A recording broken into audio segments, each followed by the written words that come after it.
This is a guy we'll talk about during the broadcast. 11th all-time in sacks. He was Defensive Player of the Year, but ready for the opening kickoff as Cole Ford gets the foot into it. Eric Golfer out of his own end zone at the 10. Cuts up midfield, has a bit of a seam, eludes one tackler, and then finally brought down by Dan Land. Pretty decent return, and so we get a chance to see this revamped offense with Heath Shuler. You talk about a guy that, if he pans out coming over from Washington for only a 3rd and 5th round pick, look at the preseason he's had, Jim. He's been pretty special, and that's why the Saints are 2-0. He has, and they're trying to help him. They're trying to run the ball very successfully, which they've been able to do in these 2 preseason games, so they haven't had to ask Heath Shuler to do a whole lot at quarterback so far. Shuler, the starting quarterback, will get to the starting lineups, both offensive and defensive. 1st and 10 with the ball at the 27 line. Play fake on 1st down. They throw it out in the flat. And so the Saints, who promised they would run the football, give it to Ray Zellers out of Notre Dame on the swing pass. And that's the controlled, confidence-building tosses you want for a young QB. And you hit it right on the head there. It's an easy play to execute. He fakes the run and throws it very short to the fullback out in the flat. You see Ernest Hunter and Ray Zellers. They'll alternate, actually, halfback, fullback. Randall Hill, Andre Hastings, and Irv Smith. Willie Rofe at left tackle, along with Andy McCollum, Fontenot, Willis, and Jones for New Orleans. 2nd and long one. Handoff right up the middle. There's that Raider defensive line. Ernest Hunter just slotted down, and Russell Maryland got his big belly in the way of that, and you got to love the Raiders' front 4. And that's one of the things that makes that Raider defensive work. They got the penetration, and you get past the line of scrimmage, you stop a play exactly like they did just there. They have. You see Anthony Smith, Russell Maryland, McLaughlin, and Lance Johnstone. And don't forget guys like Daryl Johnson and Greg Townsend later on. Fredrickson, Beakerton, Morton, a real kind of productive professional crew. And then McDaniel, Lewis, Trapp, and Eddie Anderson. We'll get into the age of that secondary as we go on. 3rd and short. Flag down as Pierre Johnson went outside. The ball is loose and picked up, and the Raiders have recovered. Unfortunately, I think this might be coming back, Jim. It probably will be, since they allowed to continue. The penalty was probably against the defense. Eddie Anderson didn't come up with the football, but the cadence and the snap count, you quarterback guys, pretty tricky on that. It's a free 5 yards. It's a way to get a 1st down. Yeah, we try to be. Usually it comes with more experienced players. Bernie Kukar, our referee, and Lance Johnstone did lean. And so what do? Is it the situation? Is he barking something different here to get Johnstone to move? Yeah, it certainly looked that way. He probably used the cadence very loud on the 2nd or 3rd count. It caused Lance Johnstone to come across the line of scrimmage. Still, Morton did knock the ball away. That won't be forgot on film study. So 1st down, 42-yard line for New Orleans. Play fake, and they give it right up the middle. And there's this Ray Zellers again, and this is Zellers' first action of the preseason on a consistent basis. They loved him coming out of Notre Dame, but he's been kind of an enigma under Jim Mora. He's a Mike Ditka guy, though. When you look at someone 5'11", 233, he's built like a fire hydrant. Yeah, and Mike Ditka of runners, big, strong, hard-nosed kind of guys. Runs between the tackles, doesn't take it out wide, straight up the field. The Saints under Iron Mike, 2-0 right now, and talking about winning all their preseason games. They won only 3 regular season games all last year. Here's Zellers again, but finding no room, and you're going to have to mix it up a little bit, Jim. If you want to line up and run right into the Raiders, that's going to be tough sled most of the day. Well, they did start out with a play-action pass, but now they've stuck to the ground, and they're determined to run the ball. That's what Mike Ditka wants to do, but in this situation, I think he's going to have to go to the air. It'll be 3rd and 5 at the 47. Here you go. Mike Morton comes off the scrape and is able to get past the line of scrimmage and make the tackle for a loss. And Johnstone occupied 2 blockers, allowed Morton that free reign to just run in there. So here we go, 3rd and 5 of the 47. Morton and his best friend Rob Holmberg vying for that starting linebacker slot. Passing down for Shuler, drops back to pass. Pretty good protection. Downfield has man first at the Raider 45-yard line. And Andre Hastings, the free agent pickup, knocked down by Eddie Anderson. And you talk about anyone leaving Pittsburgh and Andre Hastings, Jim. Has anyone left at the Steelers? They've lost more players to free agency than anyone, and Hastings, very professional route here. And there he goes, there's Heath Shuler. And it's just a simple hook route. He hooked short of the linebackers. They were playing a little bit off the ball, and it was a very easy reception. Protection's good. And there's Hastings, right? Just hooks up short, able to make the grab. Schuler, unlike a guy who's played only 13 of the 48 games he was with the Redskins, very under command on first down. Here's the play fake. Downfield, the tight end off the hands there. And you got to think that Irv Smith would like to have that one more time, and Schuler probably a little more touch on it. I think that was a very catchable ball. A little high, but still, it should have been caught. Here, once again, is where the running game helps the passing game. Play action pass, sucked up the linebackers, tight end wide open down the middle. Smith, the tight end out of Notre Dame, had not played this preseason, again dinged up. And so Zellers and Smith, the gold helmets, maybe Ditka knows something about these guys. Could be. We got to get into Ditka during the game, though. He had all the money in the world. He took a pay cut to come back to football. The only active coach in the Hall of Fame, and takes over a team that was 3-13. Second and 10 at the 44-yard line. Schuler back to pass. Downfield, in and out of the hands, almost intercepted. Andre Hastings might have had that one. And when the guy comes back to the huddle, we saw Smith have one on his hands. Now Hastings off his hands. You're the quarterback. You look at the guy who just maybe dropped that. No, it all depends on who exactly you're talking about. Here's the drop back. But he's going to the right guy. He's got it right on the money. It was a tough throw. Almost made the catch, a little bit behind him, though. So 3rd and 10. Just across the 45-yard line in Raider territory. Scoreless here in the early going in the first quarter. On the skin of the infield, Schuler back to pass. Flush pocket now, able to get it downfield. That's a first down to the 20. And Daryl Hobbs, the former Raider, looks funny in that gold uniform, but good job by Schuler sliding in the pocket, finding the man after getting extra time. He did get out of some trouble there, and Hobbs, I'm sure the Raiders hated to lose him, but things happen. Once again, the protection is pretty good until Schuler feels the pressure, slides to his left, finds Hobbs open on a great outplay, great play all the way around there. But it was Heath Schuler who made that play to his left. Saints from their own 28 to the Raiders' 21-yard line. 1st and 10, opening possession of the game. Schuler tries to hand off to Zellers. He's met immediately. Chester McLaughlin bursting through, and there's the Raider defensive line. Once again, the Raiders like penetration, like to get past that line of scrimmage and make the tackles in the backfield by disrupting the blocking. Now, what did Chester do to get through so easily? He just got off the ball so quickly. The center was trying to come over, reach block him, couldn't get there in time. Chester got the penetration and made the tackle. Timed the snap count perfectly. Loss of 4. It'll be 2nd and 14 back at the 25-yard line. 9:45 remaining in the first quarter. Schuler swings it out, moving downfield. Zellers will be dropped at the 15-yard line. That actually was Ernest Hunter. There's a flag down on the field, and it could be clipping now. What's interesting about it is that only being in a game do you notice that someone has come free blindside to the quarterback, and you hear that sense of anticipation from the crowd, and the only one who doesn't know he's about to get knocked down is Heath Schuler. This will go against New Orleans. But they had the right play called. They had a blitz coming on. The Raiders did. Number 80 on the offense, on the run, will assess the fall from the spot of the fall. 10-yard penalty, still 2nd down. And that is Daryl Hobbs. Already has 1 catch and now a penalty. And Hobbs is a guy that, along with Hastings and Randall Hill, has turned a lot of heads in New Orleans. Might be the trade that helped both teams. The Raiders certainly not disappointed in getting Darrell Russell, and New Orleans gets a legitimate wideout. They've been lacking that the last couple of years. True, and the 3 receivers that New Orleans went after, Hill, Hastings, and Hobbs, were all 3rd-string receivers, so they're quality players that couldn't get a starting job. 2nd and 18, they give straight up the middle, and Mike Morton says no thank you. Ernest getting a look again. Chester McLaughlin also there, and Ditka really wants to take a look at Ernest Hunter out of southeastern Oklahoma. The problem with wanting to run all the time, Jim, is you don't have Emmitt Smith back there if you're the Saints.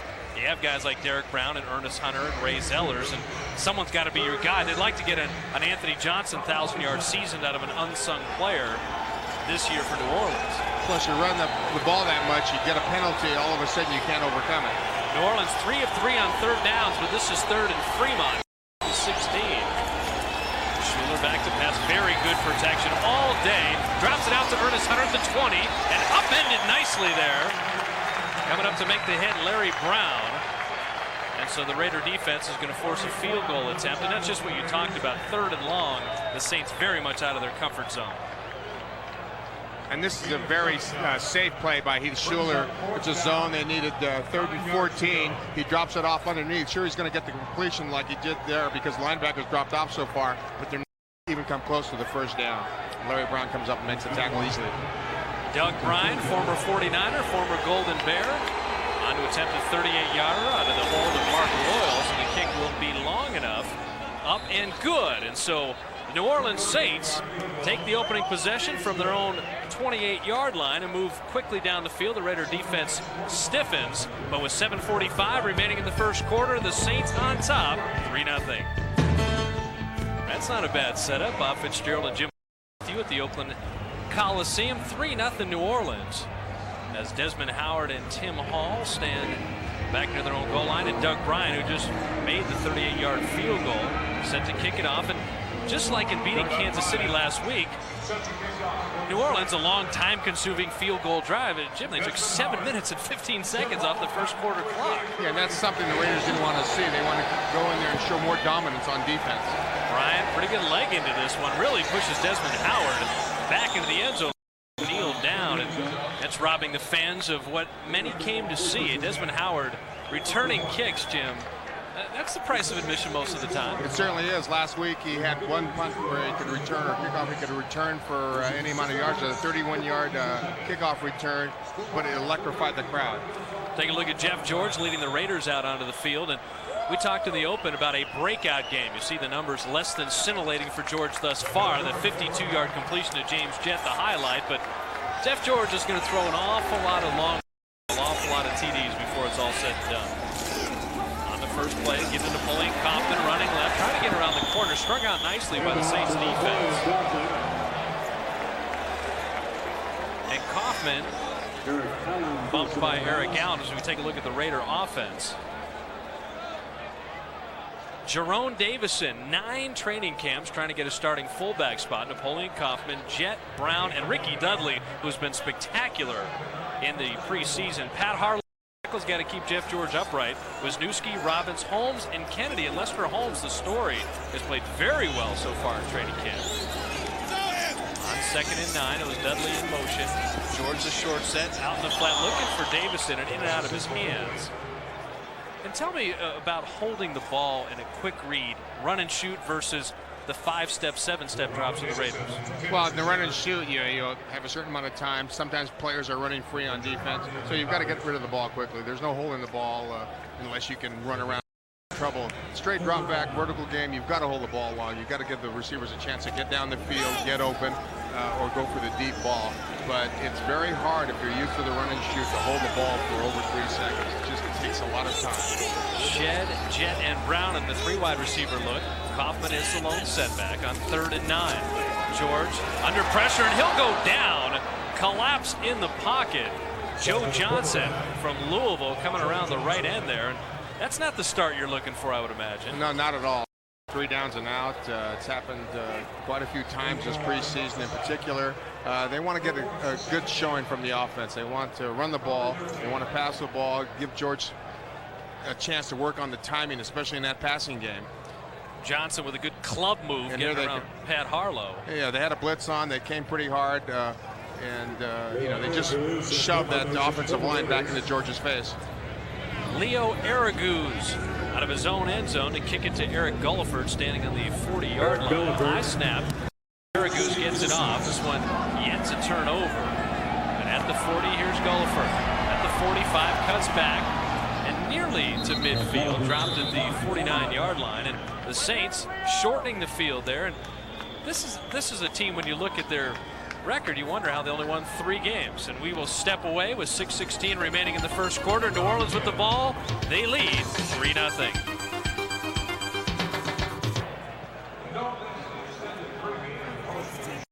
Featuring Jim Puckett, David Hall, Artie Gigantino, and Kevin Friday.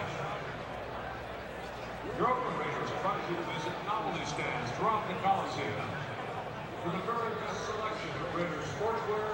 Nothing on a Doug Bryan 38-yard field goal. The Raiders go 3 and out, and this is just what New Orleans wanted. They want to run the football, keep it away from Jeff George, and Jeff George is kind of, I think, anxious to sling that ball a little bit, and the total yardage there tells the story, Jim. Yeah, no kidding. And the Raider defense doesn't have a chance to rest. So 1st and 10, the ball just shy of midfield for New Orleans. Schuler again, the play fake on 1st down, used it a lot, trying to find Irv Smith, and coming over that time. The pass a little bit out of his hands. Eric Turner, and a first look really at Turner in the secondary. This is a guy, big free agent, offseason acquisition, 2 of the last 3 Pro Bowls, and I think it's going to make a big difference this season. Oh, he will. I don't think there's any doubt about that. They brought him in because of his range, for one thing, and his hitting ability. So far, he hasn't had a chance to show that, but now he's getting a little playing time in there and trying to get him ready for the season. Schuler now 5 of 8 for 55 yards, and Fred Whittingham, I think, anxious after the stomach muscle problem for Turner to see him in the lineup. 2nd and 10, handoff, running around the edge, and Troy Davis out of Iowa State, the 2,000-yard gainer. Pretty nifty moves, finally pushed out by Eric Turner, going sideline to sideline. But Troy Davis is a guy, now I'm sitting next to a guy who won a Heisman. Danny Werfel will play at some point. Heisman, and Davis is right there in the Heisman voting as well. So a lot of Heisman consideration today. They're all close by the stadium right now. Just hanging around. And Schuler probably upset because he was 3rd in the Heisman voting only as a sophomore. And there's your Heisman Trophy winner last year. Right, had a phenomenal year. Threw more yards than anybody in the history of football. Lasted until 136th pick in the draft. I'll ask you why when he comes into the game. 3rd and 2, the ball at the 43-yard line. Schuler give right up the middle to Davis, and the Raiders, once running up the gut, the Saints have had little success, and that'll bring up a punting situation. Now that's the kind of thing you expect from the Raider defense, to be able to shut it down like that. Mano a mano here. Who broke free? And here again, it's the right side of that Raider defensive line. They push that offensive line back into the backfield, and there's no chance for Troy Davis to make any yardage. And you see Albert Lewis get up from that pile. Great run support for your cornerback, and fitting a guy who's 6 years, won't play 15 years in the league. Desmond Howard standing in his own 5 is going to let this bounce. It will trickle into the end zone for the touchback, and the Raiders will have it 1st and 10 on the 20-yard line. Jared Thomas out of Nebraska trying to get downfield and recover it. The Raiders have the ball for the 2nd time, and George's gun is ready and loaded. And we'll be back.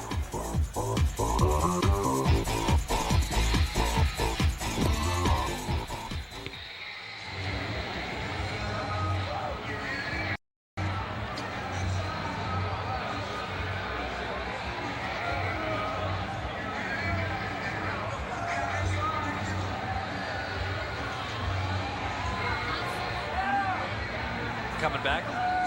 Okay. They just going to open with the bite, or you want me to lead it into it?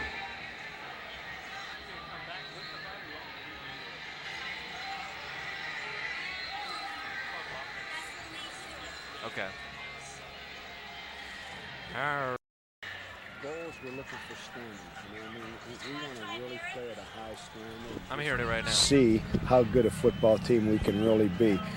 But does he want it right into the break or after the play?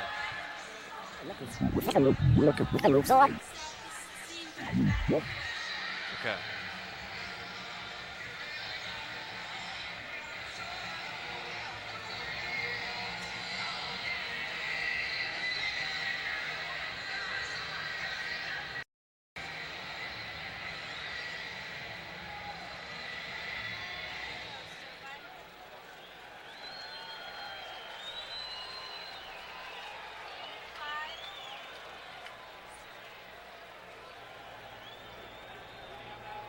Saints up 3-0, and we asked Coach Bugle before the game, what kind of goals do the Raiders have for today's game?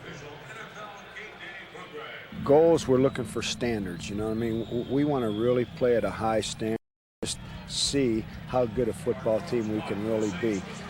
Also, we want to make sure, because there's a cut coming up next week, the first cut, we want to make sure that we get our people in the ball game to give them a fair and honest evaluation. We don't want to be stupid in the preseason, because if you're looking for legitimate people that can back up, you need to find out right now.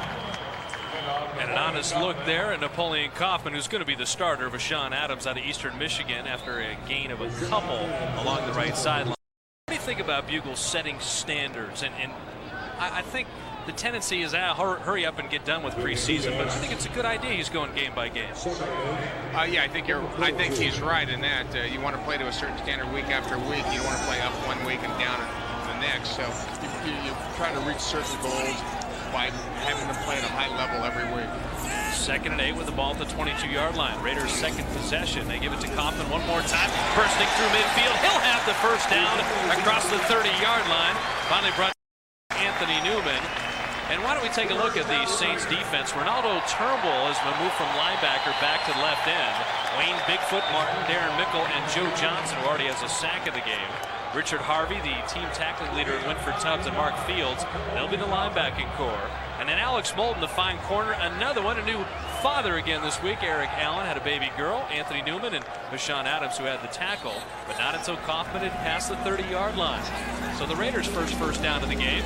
And Kaufman one more time running left, cuts back, looking for the sideline, and just holding on in the last moments that time. Alex Molden, I was waiting to see another one of those 70-yarders that you got to watch last week. That would have been exciting, but you know, the Saints played it awfully well. They strung it out, allowed people from the inside to make the tackle. But here's Wisniewski coming out, making a good block. Well, he just barely missed it, but he got in the way enough for Kaufman to gain a few extra yards on that play. And Molden just holding on to him there. Napoleon Kaufman now 4 carries for 19 yards. You see last year led the NFL at 5.8 yards per carry average. 2nd and long 3, and Jeff George is going to step away and take a timeout. What did he see there, Jim? He saw what looked to be a blitz. Linebackers moved up in the outside position. They were ready to come. And I don't think he had the right protection called. Well, Joe Bugle's going to give him a different play with 2:44 remaining in the first quarter. Raiders down 3-0.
Charge to pull back. It's 2:44, not 44. There you go.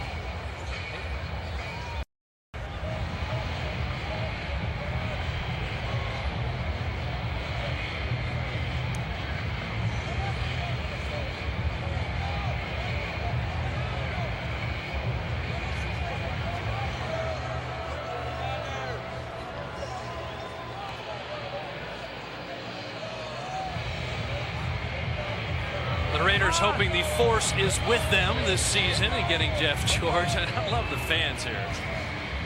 Some of the Raiderettes already shaking it in the pre. They never slow down. They get tired just watching the Raiderettes after a while. Yeah, and it doesn't matter what the weather is. It could be 120 degrees or -10. They're still doing the same thing week after week. 2nd and 3. Jeff George 0 for 1 thus far throwing the football. Almost a free play here. And there's the play fake. George snaps one downfield for the completion. That'll be the first down to Tim Brown. Anthony Newman on the coverage. And now I've heard quick release, but George, arm strength of Elway, release of Marino, and somewhere a combination between the two. Is that fair? I don't think it's quite fair, but he's pretty good. Good strong arm. But anyway, play action pass. And what makes this play work is Tim Brown coming back for the ball. And, you know, perfect catch. And they wanted to get Tim Brown more involved in the offense as well. Nice 10-yard gain. It'll be 1st and 10 at the 48-yard line for the Raiders. Down 3-0. Brown starts in motion. George on the pitch toss. Here's Kaufman one more time, looking for a hole. Finds one. Gets across midfield to the 50. Brought down. Sean Adams, who's been very active at free safety out of Eastern Michigan. How do you think Kaufman's going to work out of this durability issue, getting the ball 20, 25 times a game? I personally think he can do it. It's a matter of, getting some playing time, obviously, but he's a strong, durable running back. If you've seen him, the way he's built, it looks like he can take a lot of punishment. Hopefully he can. That's what they're counting on. You see Zaven Urelian, the defensive coordinator for the Saints, and Mike Ditka replicating a lot of his Bears assistants here. 2nd and 8 with the ball midfield. George on a little half rollout, now looking downfield for Brown again, off his left hand and incomplete, but I thought Jeff George was somewhat immobile.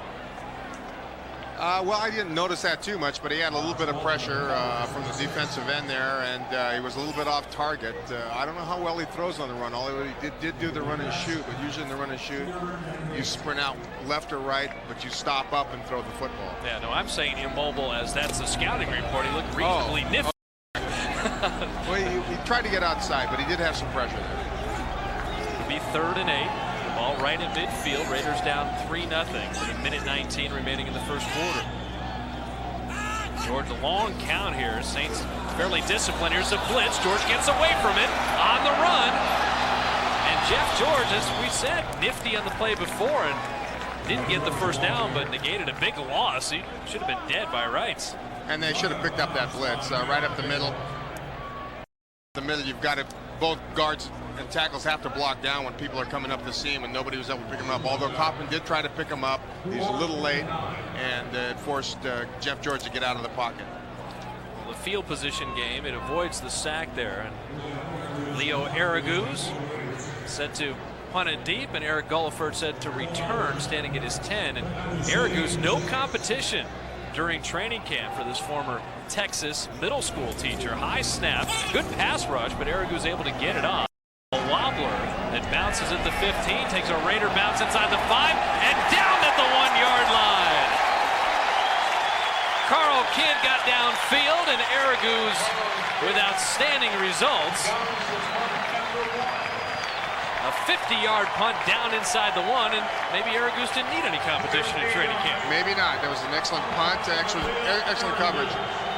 Although Carl Kidd was blocked, he followed the ball all the way downfield and stopped it. That's what you're trying to do. Rusty Tillman's got to be very happy. Araguz, get down there, Carl, yeah. He only has a few opportunities during the course of a ball game to make something happen like that. Well, I love Joe Bugle. He says, Leo Araguz is on my team because he's the only player I'm taller than. That's right, I heard that. At only 5'11", and here's an opportunity for the fans to get involved as the Saints pin back at their own 1-yard line. Raider defense with a chance to bring the crowd into the game. Schuler out of his own end zone and batted down as he looked out in the flat. Trying to Fred McCrary out of Mississippi State. And this is where having that great defensive line, whether it be Greg Townsend later in a game or Darrell Russell, guys like Maryland, McLaughlin, Anthony Smith, they're just not a fun team to play against when you're backed up in your own end of the field. Well, hopefully there shouldn't be a fun team to play against no matter where they are on the field. But yeah, they have tremendous strength up front with McLaughlin and Maryland, Johnstone, Russell coming in. So 2nd and 10, back at the 1. Schuler, again the play fake, under pressure, he'll go down for the safety. Just as we talked about, and Jim alluded to, Russell Maryland from his tackle position, and Schuler probably should have got rid of that ball.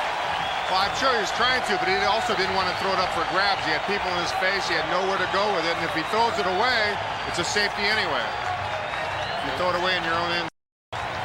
One of the things here is that the play fake didn't freeze anybody. The Raiders didn't slow down at all. Now, they were playing pass all the way. They got a lot of depth by Maryland. It looks like he beat this guy one-on-one. And just a great spin move by Russell Maryland to break free and get into the backfield and cause a safety. What's nice about the Raider home crowd is they're proactive. It's almost a college atmosphere. They pin him back at the 1. The fans are cheering for something to happen, and then delivers with the safety rather than just react after a great play. You don't see that a lot in pro sports. Oh, no, the Raiders have always had terrific fans, and they want to become totally involved, and you can see the way they dress for these games as well. Yeah, that's for sure. We'll see plenty of crowd shots during the ball game. Desmond Howard and Orlando Truitt. Here's the free kick. Desmond's going to have an opportunity at the 30, at the 35, cuts back, look out, looking for the line, 45-50, and into Saints territory, and the electricity continues as Desmond Howard, that's what they pay him the money for. 34-yard return. Green Bay didn't pay him a lot of money for the same thing, you know. Yeah. So the Super Bowl MVP, and why is he so good here? Saints appear to have it covered fairly well. They did it at the point of attack, but what Desmond Howard does is breaks to his left, gets outside of containment, and runs away from the pursuit. 25 on him, was able to run him down, but you know, he just got outside containment. Alex Molden might have saved a touchdown there. Mr. Davis, and then Desmond Howard shortens the field, and it certainly does. 1st and 10 at the Saints' 46-yard line. Jeff George back to pass on 1st down. Pretty good protection, breaks down, and Joe Johnson's got his 2nd sack of the game. Pat Harlow having a tough time with the former 1st-round pick out of Louisville. You know, and Pat Harlow playing that left first time last year still has some, I guess, learning to do on that left side of pass protecting. And that is the end of the 1st quarter of play. So in the bottom of the 3rd inning, it's 3-2 New Orleans. The Raiders still coming up at the plate.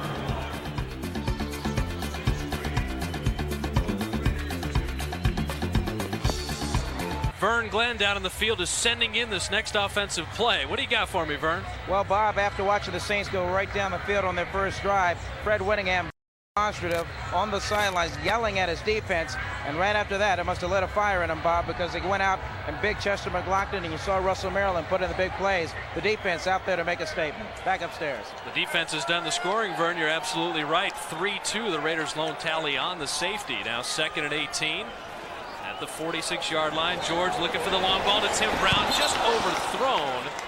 Pretty good coverage by Mickey Washington that time. You know, and sometimes this is an obvious passing situation, and sometimes just throwing the field isn't a real good idea because they're expecting it's long yardage. They're not going to give up the big play usually in this situation. What's nice, though, in the first 2 preseason games, and I'm sure we'll see more of it today, is that Ricky Dudley in the middle of the field has been such a huge threat at tight end, and 5 catches, 116 yards. So just another weapon to take the pressure off a guy like Tim Brown. Yeah, it's important for that tight end to be able to get open, to be able to catch the ball, come up with a big play so they can't always double cover your wide receivers. Tim Hall, the lone setback. Jet and Brown to the on 3rd down. George had it deflected at the line. And so the Saints defensive line showed me an awful lot so far, Jim, and this is something where Jeff George doesn't look as out of sync as the Saints just look in sync. They're playing well.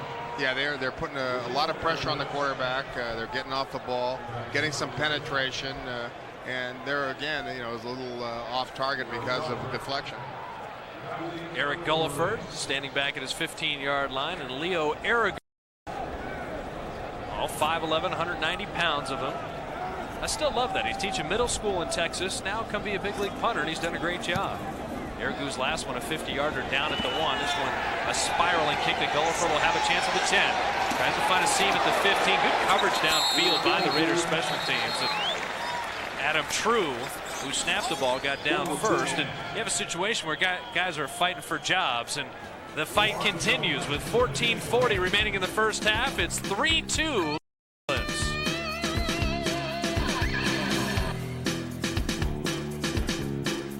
There. Don't touch that emblem. This is the high-tech age. Well, now look at this under there. Where do you find a Saints mascot dummy? Only the 3rd week of preseason to beat against the wall in the end zone. You got me on that one. Greg Townsend's first action of the game. On 1st and 10, New Orleans leading 3-2. Reggie Jackson batting 4th this inning. To Ricky Whittle running right. And Raider defense, I think have seen the entire Saints arsenal here. Pretty much, I think. We're going to see all 5 plays they run. And, you know, the defense is tightening up a little bit. They're not allowing them that kind of yardage they did on that opening drive. But Mike Ditka wouldn't care if this game ended 3-2. You know that? He would run the ball, run the ball, run the ball. We win, 1 point, 3-2, go home, that's it. Yeah, but I tell you, no coach would mind if 3-2 if they were winning. Oh, sure. They wanted it. I just think Ditka relishes these low-score smash-mouth games. On second down, threading the needle that time through triple coverage. Heath Schuler looking real good on that drop back, and a lot of confidence to throw that. And Eric Gulliford, who's fighting for a job along with Keith Poole and Mercury Hayes to make it as a wideout. Would you have thrown this ball, Jim? I think I wouldn't have had any choice, but it was just a simple slant pattern. It's very hard to defend. You're between the defender and the ball carrier, and he put it right on the money. There's no way that he could have gotten to the ball. Running right on third down, being strung out nicely. He's not going to get there. And Rob Holmberg able to wrap him up. And the Raider defense, a safety on the previous possession, now a 3 and out, and they give it right back to the offense. And this is a situation where Whittle just from the get-go, the penetration by Holmberg, I didn't think he was going to get it. Yeah, he just fought off the blocker extremely well, kept the runner stringing it out, and was able to make the tackle almost for a loss. Holmberg out of Mike Morton out of North Carolina. They compete to games, and they're fighting the same linebacking spot. Desmond Howard has the receiving spot all to himself as he catches this one at the 20-yard line. Here's Mr. Excitement one more time. And Desmond Howard out to the 38. An 18-yard return, and I don't think you can overlook how well Howard is giving the Raiders the good field position. So the Raiders another opportunity with 12:55 remaining in the first half. Offense looking to find some pay dirt, and we'll be back.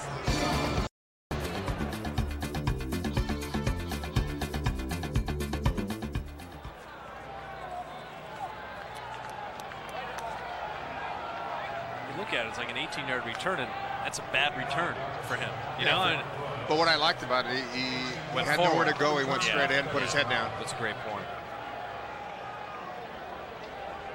Fenner Hall, okay. Yeah, that's, but you 5, 6, 7, 8-yard punt return is one thing. To get 18. And Bill Walsh told me one time, if you could have a whole season where the ball would just be fair caught every single time, never fumbled, he would take it. He said because the problem with the change of possession is guys running backwards, losing yards, guys fumbling balls, whatever, letting it bounce down to the 1-yard line. So if you could just get a fair catch every time, he would take that. That'd be fun. Yes. Okay. All right.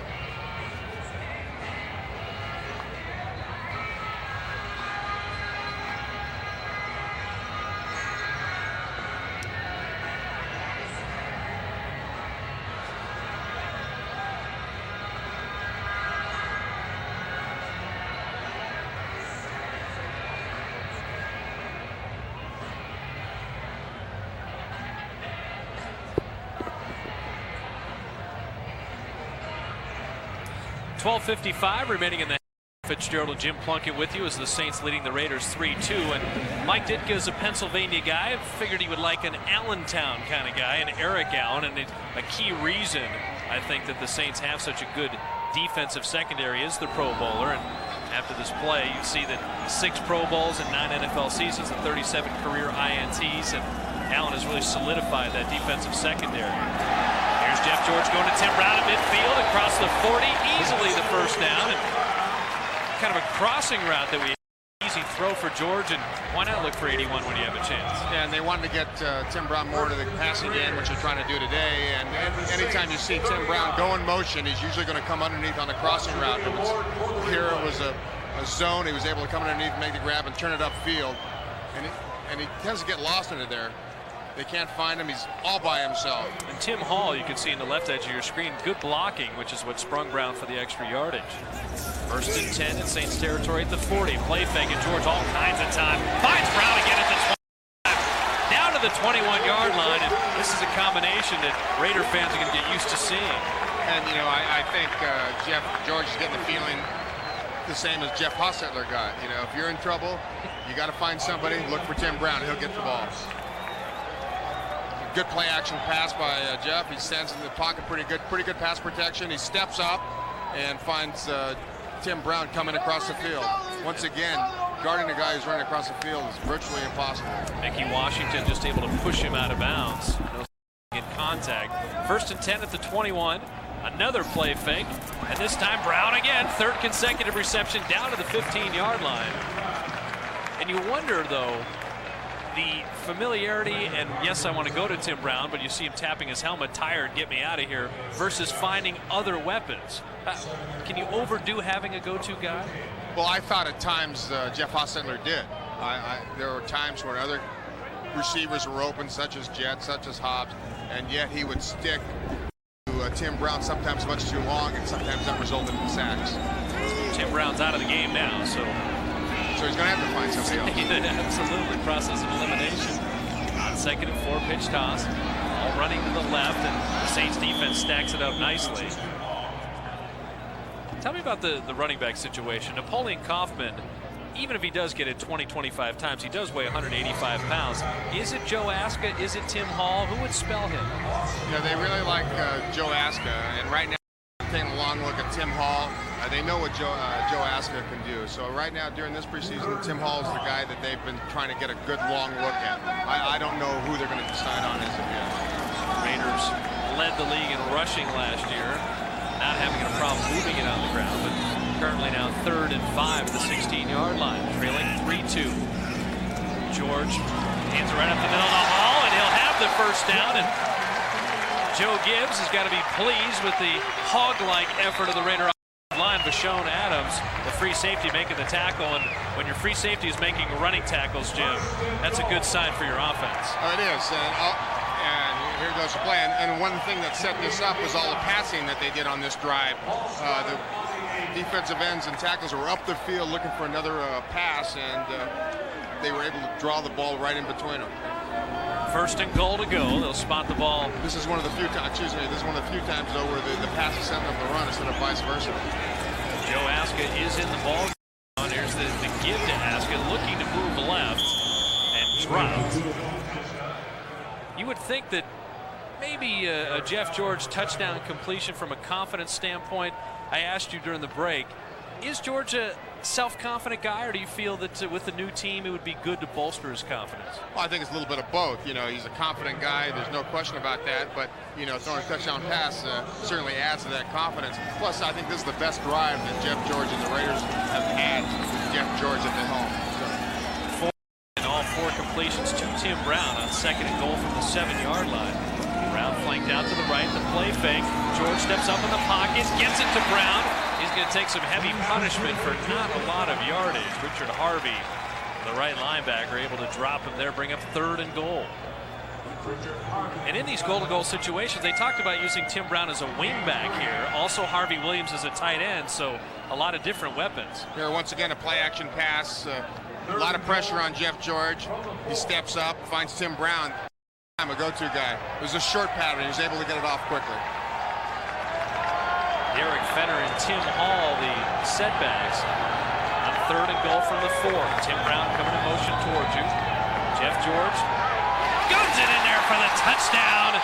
And we just talked about all the weapons. There's one of them, Harvey Williams, a very good receiver at a tight end position. And Brown, Williams, Dudley. There's a lot of guys the Raiders can go to, and 3rd confidence builder you were just talking about. It certainly is for both men.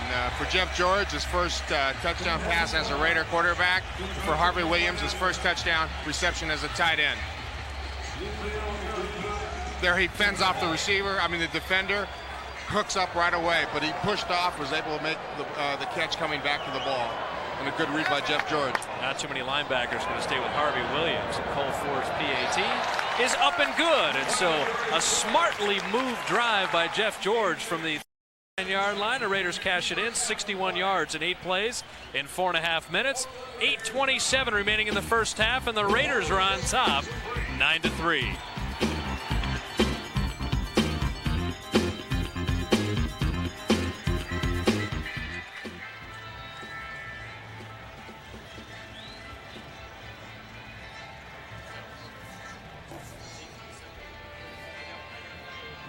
So does George still play, or do they pull him? Might go one more series, although we can see him warming up. Klingler warming. But I'd like to see him go another series. I would too. If they had back-to-back TD drives like that, I think it'd be fine. We're coming back with that.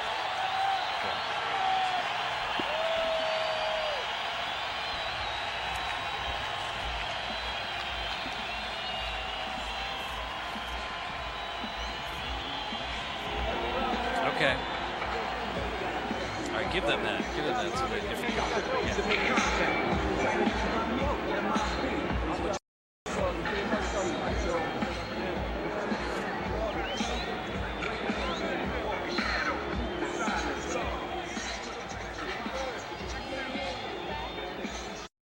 Moving from your normal running back position to being a tight end could be any more unselfish than that.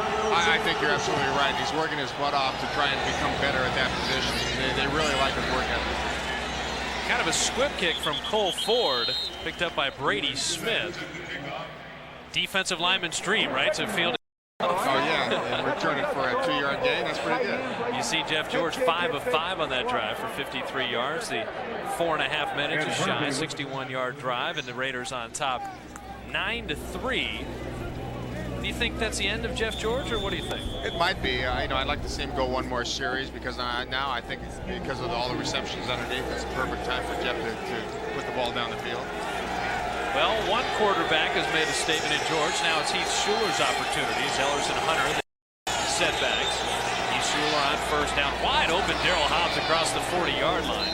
Gets down to the 44.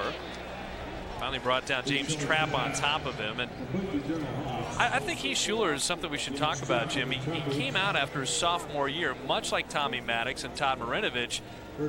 I don't know that that's ever a good idea for a quarterback, and I just think the NFL was too much for him in Washington. Well, those 3 examples, Marinovich, Schuler, and Maddox, all are perfect examples of things that didn't work out with school as sophomores. On first down, Schuler has played very well the first 2 preseason games, and other than the safety, looked very much controlled today. Off his back foot, looking downfield, and lucky that wasn't picked up. James Trapp was stride for stride with Darryl Hobbs, and you wonder, with Heath Schuler getting a running game or talking about running it, taking the pressure off him, he's still got Mike Ditka to answer to on the sidelines, who hasn't been all that gentle with a lot of his quarterbacks. No, I think you're absolutely correct. They're trying to protect him, I think. They're trying to establish that running game. You saw during the first quarter in particular, there were situations where they probably should have thrown the ball, but they wound up trying to run the ball instead of passing in some of those situations just to protect Heath Schuler. Got to look at Danny Abramowitz, the offensive coordinator, and this ball batted down at the line of scrimmage. Anthony Smith got a big paw on it. And Abramowitz was the special teams coach for the Bears for Mike Ditka. And a special teams coach then becomes your offensive coordinator. He's a gutsy gambler by nature anyway. And here the Raiders come on a blitz. There's just too many people coming to be picked up, and Anthony Smith is able to put up his hands and knock the ball away. But just too many people for the Saints offensive line to handle in that situation. 3rd and 10, the ball at the 44-yard line. 7:28 remaining in the first half. Raiders on top. Schuler, obvious passing situation, heavy rush, avoids the blitz, and it's batted down.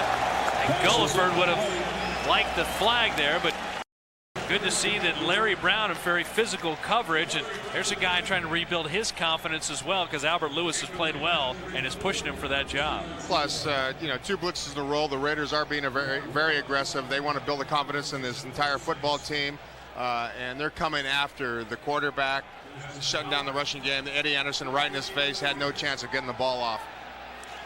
This is the fun part of the game, folks, because Desmond Howard is back to receive again. It's going to be great all season for Raider fans. Almost blocked. He got a finger on him, and they kick it away from Desmond Howard, and probably a pretty smart move. Aaron Wallace stretching out. Did a nice job and gets up a little gingerly, but sold out on that almost punt block. The Raiders have the ball one more time. They already lead 9-3 with 7:17 remaining in the first half, and we'll be back.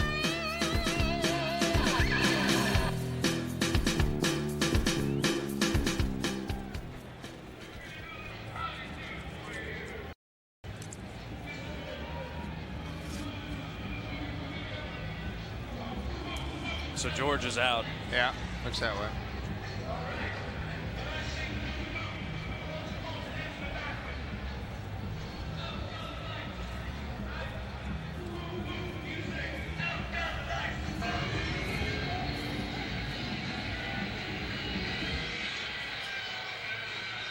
How do you assess Georgia's performance today? A slow start, but you know, you got things going. You know, it's not spectacular, but you know, every game's not going to be spectacular. Yeah. You know, you got to go out there and do your job, and you know, sometimes the spectacular plays will come.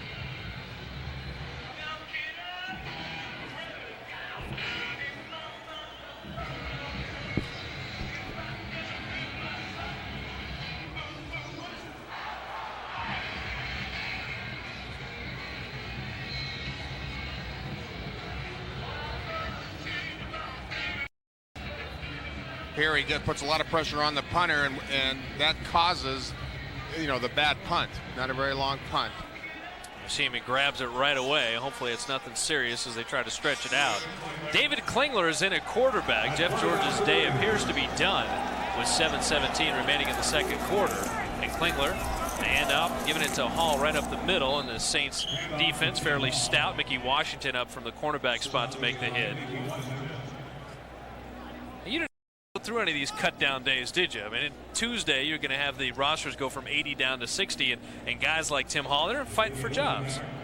You forget I was cut by the San Francisco 49ers. Well, that's true. That's true. I didn't want to bring that up. Neither did I. But you see, Klingler has had a great preseason. I'm going to ask you about coming over to the Raiders here because there's a lot of parallels. There's Tim Hall, pretty tough running, doesn't gain a lot. I think there's some parallels between your career and Jeff George in that the third NFL stop for you, you both were the #1 picks overall. You won the Heisman, he did not, but you won 2 championships with the Raiders. George, though, kind of a savior role where you had 2 years to kind of sit and get your body healthy, get your mind right, and then play. Is that a big difference or not? Oh, I think it's a big difference, but also, you know, he's had the chance to get a little bit healthy too. He only played 3 games last year, and when they brought him over, and they're looking for the same thing. You know, they want Jeff George to lead the Raiders to a championship. Yeah, he'd love to have the Plunkett story end the way yours did. Klingler goes behind the receiver that time, and Eric Allen with the good coverage, which is a reason why Orlando Truitt was not open. That pass, Bob, appeared to be a little behind Orlando Truitt. Not a really good throw by David Klingler.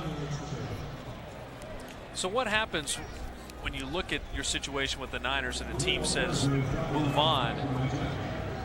You can't be defeatist about it. If you think you can play, you have to find another home in the NFL, right? Right, but you know, my a little bit different. You know, I was almost getting to the conclusion that maybe my career was over. These guys are young. There are a lot of places for these guys to go.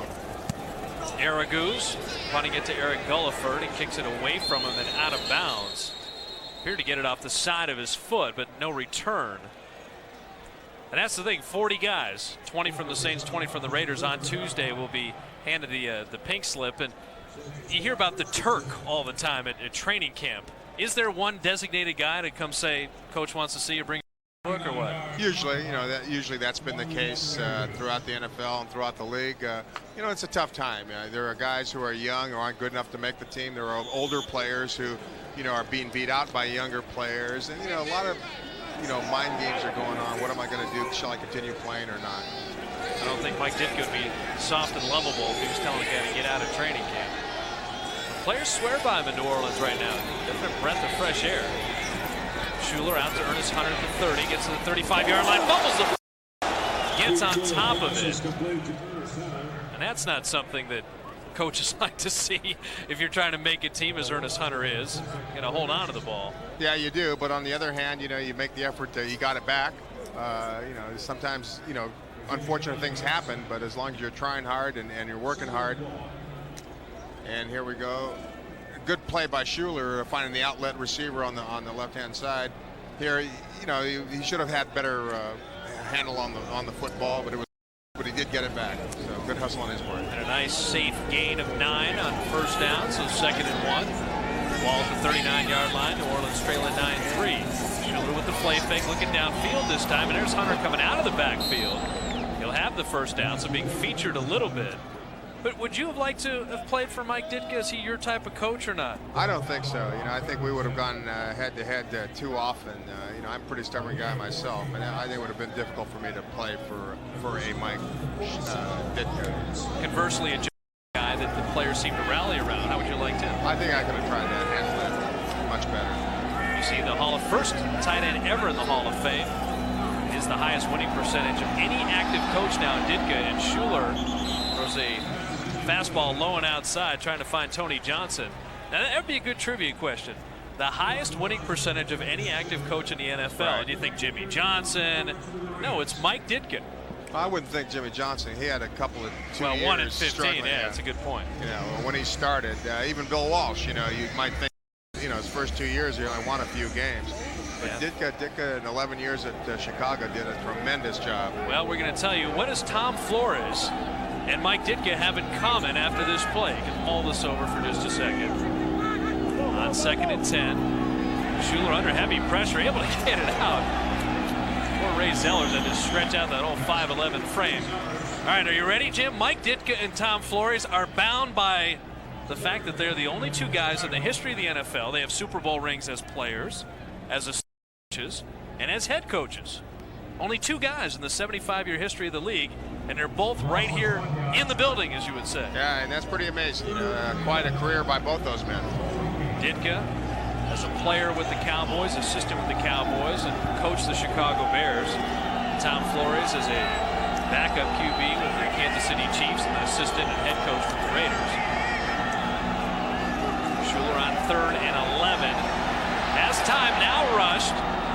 Just going to be better off not caught that time by Zellers. Would have been a loss of a couple more. And the Raider defense, after the first 2 games against Green Bay and against Dallas, people had talked about, well, the Raider defense against the first team units, not their dominating self. Well, the Raider defense the last couple of possessions, it looked great. Actually, I thought it was pretty good pass coverage that made this play work. He had good protection at the beginning that finally broke down, but I think it was the coverage that made that play and put the pressure on Schuler more so than the pass rush itself. They call it the coverage sack, and Darrell Russell almost able to clean up Schuler. Saints with the coverage. Desmond Howard didn't want to touch this one. This will bounce into the end zone, and so the Raiders get it 1st and 10 at the 20-yard line with 3:27 remaining in the first half, leading 9-3. Coming up at halftime, Jim, a couple interesting features. We put our man Vern Glenn in. Greg Townsend's comeback, which is a great story. Pat Swilling retirement, I think primarily because Townsend was pushing him, and then the first half highlights. And Mr. Involvement is going to spend some time with Desmond Howard fielding punts. And I have it on good authority that Jim Plunkett was a kick returner in high school. Thank Is that you very true? much. Yes, it was. Well, there we go. My preparation pays off. Hey. I don't imagine you were the fastest kick returner I've ever seen. Nor was I the slowest. Oh, okay. There we go. First to 20-yard line. Hall with the handoff out to the 25. Tim Hall is a guy that's in battling Joe Aska out of Robert Morris, 6th-round pick in '96. Hall and Aska, same type of player. What would be the differences between those two? Oh, I think Joe Aska's a faster back, and he's also a bigger back. He's the kind of break tackles, whereas Tim Hall usually has to run away from people. Would one of them find a home on special teams, possibly? That could be a possibility. 2nd and 5 with the ball at the 5. Klingler, the give to Hall again, trying to bounce it outside, and Eric Allen on top of him at the 25-yard line. Essentially no gain. Take me into the Raiders' psyche, though, after going 7-9, a big offseason, new quarterback, new free safety, new coach. Are they the type of team, as they look around the league, that, hey, we got players, we're ready to do something here? Or is it a matter of, last year's an aberration, we didn't need all these changes anyway? No, I think they're always trying to improve themselves, and I think the players are well aware of that. I know they didn't want to have some of the receivers, but when Jeff George got here, they said, well, maybe this is for the best. 3rd and 5, and flag flies before the play. Got to look at Mr. Davis up in the box, and a cute story in training camp in Austin when you had Al Davis in black in 110-degree Ball heat. start. Number 77 on the offense. He's moving prior to ball being snapped. That's the 5-yard penalty. Still 3rd down. That's Pat Harlow. So Jerry Jones comes to Davis. He says, Al, it's 110 degrees. You're in black. And Mr. Davis said, my men are in black, and I'm in black. And I like that from an owner. He's going to spend all the money necessary, constantly trying to build And you don't get the sense that he's worried about stocks and bonds. He's worried about winning football games. That's exactly it. If you're associated with the Raiders, I think you have to appreciate that. Also doesn't hurt to have your owner in the Hall of Fame. We have reached the 2-minute warning. The Raiders with a 9-3 lead in the first half. Be right back.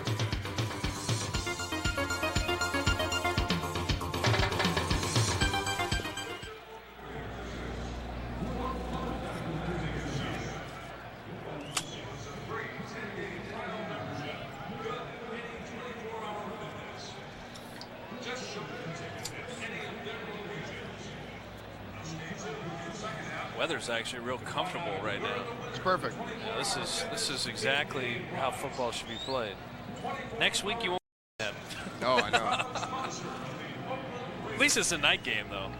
Yeah, it's still pretty hot though. Yeah. So it'd probably be around 100 anyway Oh, to no start the question. game. No question. But I was in Chicago. In the summer I'm usually around here. But last year I went to Chicago. Last month I went to Chicago. It was about 100 degrees, about 98 humidity. Yeah. I forgot how miserable it could be. Well, it's growing up and living there, and then Notre Dame and then Ohio State for schooling. I've had enough of the Midwest.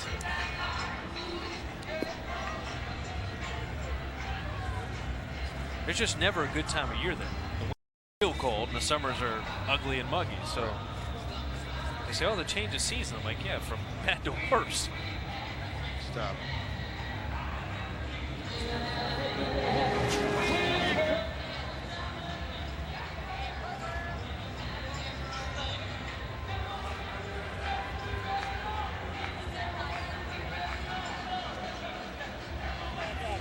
Bob Fitzgerald and Jim Plunkett with you from the Oakland Coliseum, with the Raiders holding a 9-3 lead in the 2-minute warning in the first half over the New Orleans Saints. And Jim, I think Mike did go to be a physical, low-scoring game.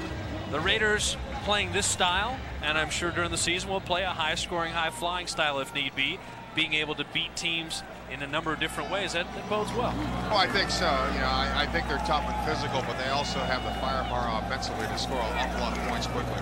Klingler on 3rd and 10, able to find Truitt as he gets downfield. That's Ed Herbie actually with the first down, and good job by David Klingler on down. He gets an opportunity to run the 2-minute drill, which is perfect for preseason. Your backup quarterback in there and trying to move the team downfield. And a good move by Ed Herbie to have the tackler miss it. Klingler all kinds of time as it batted down at the line of scrimmage as he was trying to find Kenny Shedd. What's the key in a 2-minute drill from a quarterback standpoint? You have to be calm, you have to get things quickly. What happens? Here's that replay though, and then Klingler has the tip. He has somebody open, good protection, but too much penetration. Defender 93 gets his hands up, and Wayne Martin, Bigfoot out of Arkansas they call him. But how were you in a 2-minute huddle? Were you a calm guy, or? Yeah, pretty much. I'm supposed to be, so that everybody else, everybody else can be yelling and screaming. But well, just because you're supposed to be doesn't mean it would happen. Well, that's true. Minute 33 remaining. 2nd and 10. Klingler steps up in the pocket. There, he's able to find Kenny Shedd, and Shedd with the first down.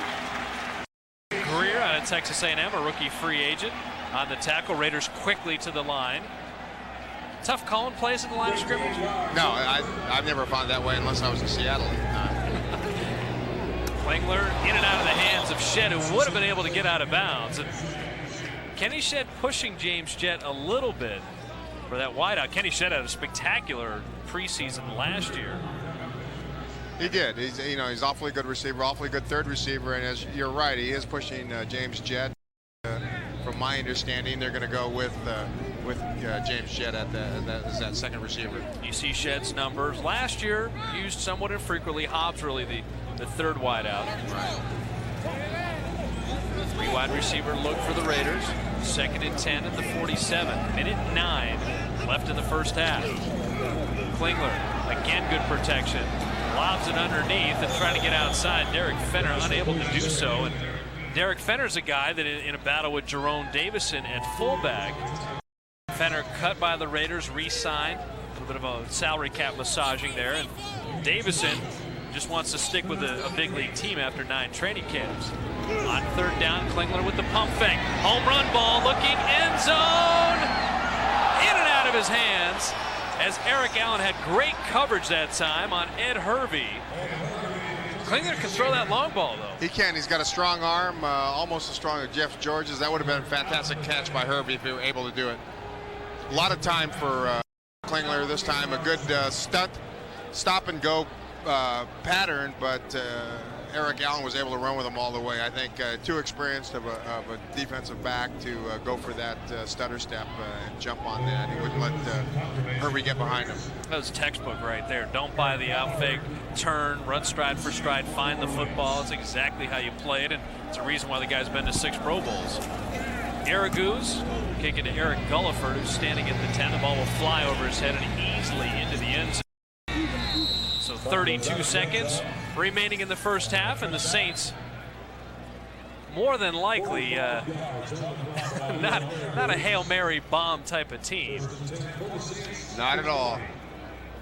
Heath Schuler is going to go the whole first half, and then we'll get a chance to take a look at Danny Werfel and probably Doug Nussmeier as well. In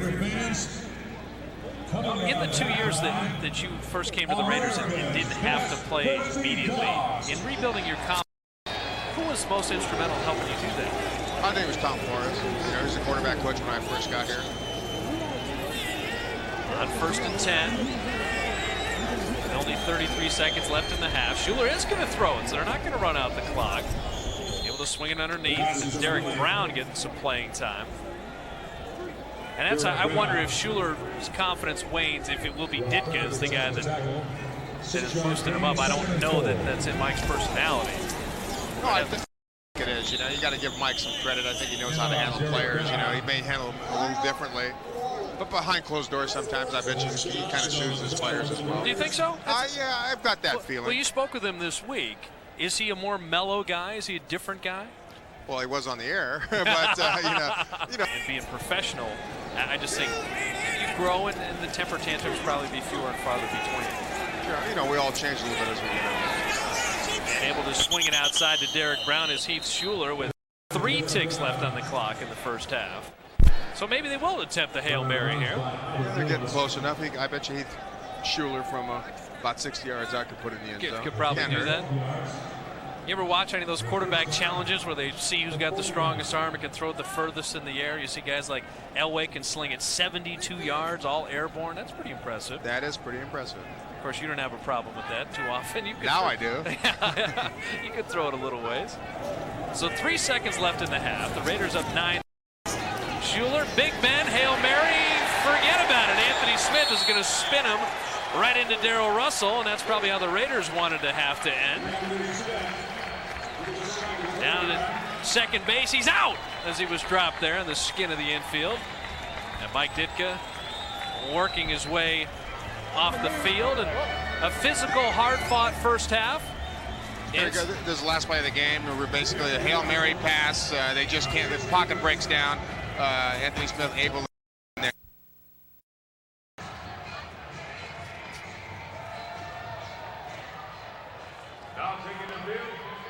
Getting ready to wrap up halftime. Bob Fitzgerald and Jim Plunkett with you as the Raiders hold a 9-3 lead over the New Orleans Saints. And Jim, I think the first quarter, almost half the first quarter on the Doug Bryant field goal made it 3-0. And then it was the good punt by Leo Aragouz down to the 1. Russell Maryland and the Raider defense reacting to the crowd. The big sack and the safety on Heath Schuler. Yeah, I punt on the 1 yard line started to change things around for the Raiders. Got them more involved.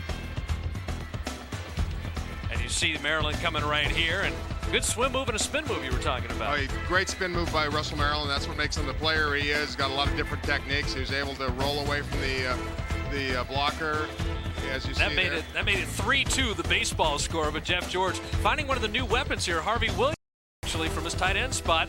Nice little read, quick toss, 5 of 5 on that drive. Jeff George looked pretty good. He did. He certainly did build up his confidence. Harvey Williams got a chance to catch a ball being a tight end. It shows you what he can do down there around the end zone. Nobody can cover him for very long down there.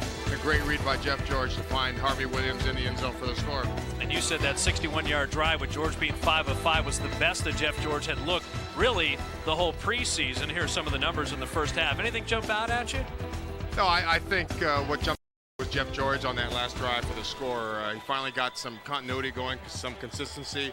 I think it was a great confidence builder for Jeff George and the offense. Well, one of the guys who had his confidence shattered at halftime was Vern Glenn, beaten out by Desmond Howard for the punt return job of the Raiders. And Vern, you gave it your best, but just didn't work out. I rebounded. I'm still standing. Hey, I just talked to Joe Bugle coming out of the tunnel. A couple of things. Very impressed by his defense. He said they were boys after the same drive and really were able to dominate the football game. And that drive by Jeff George just blew him away. He was very, very pleased with that. Those are the standards that he set for the team, and he wants them to maintain it. Back upstairs. All right, Vern, we talked, Jim, about playing different styles of football. The Saints didn't really worry about it. They were in a situation where, all right, we're going to run the ball. It's going to be a tough, hard-hitting game, and we want it low scoring. Well, they got that, yet the Raiders are beating them at their own game. See Tim Hall after the Colt Ford kickoff.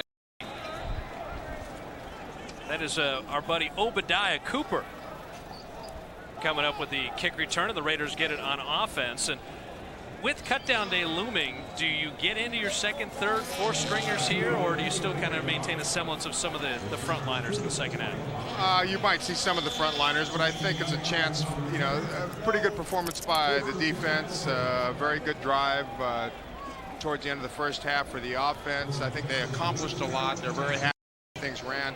So it's a good opportunity to let some of these other guys who haven't had a chance to play, ones they're taking a longer look at, to get a chance to get in the ballgame. David Klingler giving it to Joe Aska, running left, and a good line surge. Aska following the line. Gain out to about the 29-yard line. And this Hall Aska thing is something we take a look at, and Curtis Whitley at center is another guy that really pushing Barrett Robbins from people around the team. Say Whitley has been a big surprise. Well, he certainly has been, but I don't see Robbins getting out of there. I don't. Making it tougher on Danny Villa. The 33-year-old might be on the bubble at the center spot. Whitley running in and snapping it off to Klingler. They hand off right up the middle again. And I think there's something in Mike Ditka being from Western Pennsylvania, Joe Bugle being from Western Pennsylvania, that it's almost like a gauntlet. All right, you want football? You want to find out who's a more physical team? I'll put my silver and black team out there, and let's get it on. Let's find out. Well, one of the things Mike Ditka said coming in here, he said, I want to play against the Raiders. It's a challenge for our football team. It doesn't do us any good to play against a team that's not very good. We're going to play against the best. And, sometimes you take that as a challenge as well. Joe Bugle says, well, you try and run it, we're going to stop you. That's the kind of attitudes both those coaches have. 3rd and 3 on the 32-yard line. Are golf partners in the offseason in Pennsylvania. Klingler, very patient, looking downfield, out of the hands of Ricky Dudley, and that would have been a great catch. Sammy Knight in the coverage, and Dudley's going to catch more of those than not, trying to put last season in the 17 drops, which led the league, behind him. I think he's got off to a great start. That would have been a great catch. Here's Klingler finding Ricky Dudley well covered, but a great pass right off his fingertips. It would have been a tough catch with those two guys closing in on him. Eric Gulliford set to receive, and Araguz did a nice job in the first half. You see the 44-yard average. That 50-yarder was down at the 1, setting up the safety. A high hanging kick. And Gulliford will field at the 24-yard line and get outside. Nifty little return, be marked out at about the 33, and that's where the Saints will set up shop. Timeout on the field, 13-14 remaining in the third quarter. Raiders still up 9-3, and hang with us. We'll be back.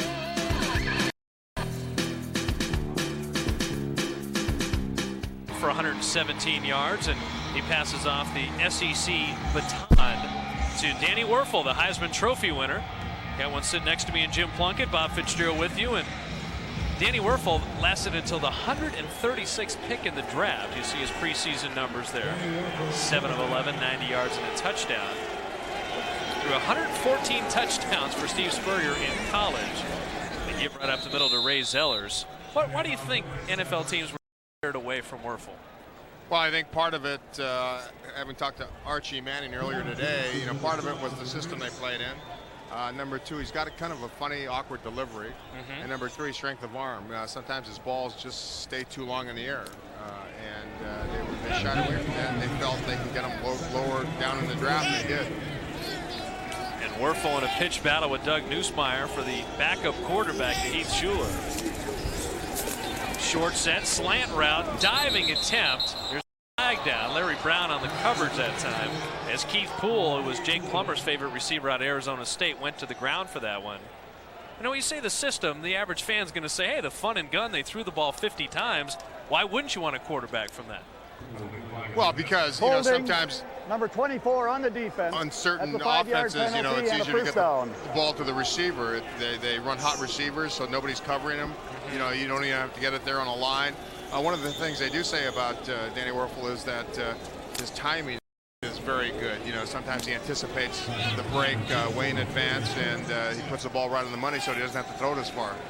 5-yard penalty on Larry Brown gives the Saints a fresh set of downs on first down. In and off to Fred McCrary.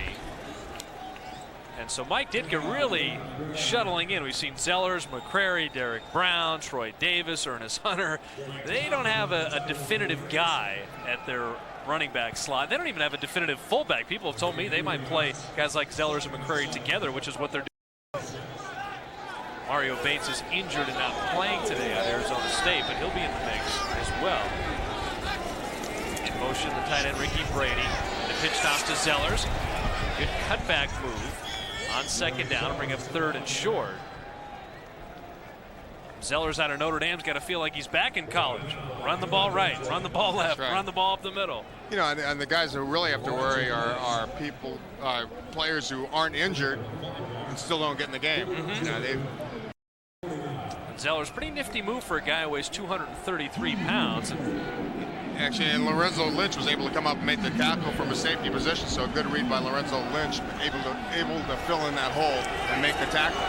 3rd and 2 at the Raider 49-yard line. 11:25 remaining in the third quarter, and to give it to McCrary, he'll have the first down. McCrary, a free agent out of Mississippi State. When you get a competitive situation in the running back realm when there's no top guy, you got to think every carry for these guys is so critical, because it's either I'm a free agent and waived on Tuesday or I'm sticking here. Yeah, and you're right. And some of it's out of their control. If they get no blocking, they can't show what they can do, and they feel sometimes that they're cut unfairly. Just shy of the Raider 45-yard line. First down for New Orleans. Play fake, and Werfel looking to throw it on the left sideline. He's got Keith Poole, and he's pushed out of bounds by Larry Brown. And the Larry Brown Albert Lewis battle for the cornerback spot is one Raider fans are keeping an eye on. Larry Brown with the foot injury last year, Super Bowl MVP, and Poole just does a number on him. It's a play action fake, but what sets it up is a good post route by Keith Poole, and then he breaks it back out to the corner one-on-one. He's wide open for an easy completion for Danny Werfel. Bit of a hurry-up offense for New Orleans. Already Werfel at the line. They hand off again, and here's Zellers finding his way in the middle. And I just don't think down the road that teams in the middle are going to have much success against the Raiders this season. I think from a depth standpoint and a bulk standpoint, the Raider defensive line is as good as anybody. Yeah, just about. They're a lot like Green Bay. They have their Gilbert Brown. You know, the Raiders have Maryland and McLaughlin. You see Kevin Johnson there, 305-pounder. Got some big boys in the middle. Darrell Russell's been all that was advertised. Greg Townsend, our halftime feature. Very effective rushing the passer. Werfel changing the play at the line of scrimmage on 2nd and 7 at the Raiders 1-yard line. Play clock down to 5. Able to get it off. Werfel looking end zone. And you're going to have all kinds of flags. It's just beaten on the play. Perry Carter was there. Mercury Hayes, the intended receiver. But a very good call by a rookie quarterback. Pass interference. Number 20 on the defense. The fall occurred in the end zone. We'll place the ball on the 1-yard line, first down. What did he see to change this? He saw the safety up at the line of scrimmage ready to come. Lorenzo on the Lions, and he audible to maximum protection and just threw the up route to number 89. Mercury Hayes unable to come down with the ball. Perry Carter with the pass interference, and 1st and goal at the 1-yard line for New Orleans. And that is a heady move for a rookie quarterback. Certainly is. Sometimes you hesitate to do that when you're young. Zellers, the fullback, he'll get it and ram it in. Touchdown, New Orleans. Ray Zellers on the carry.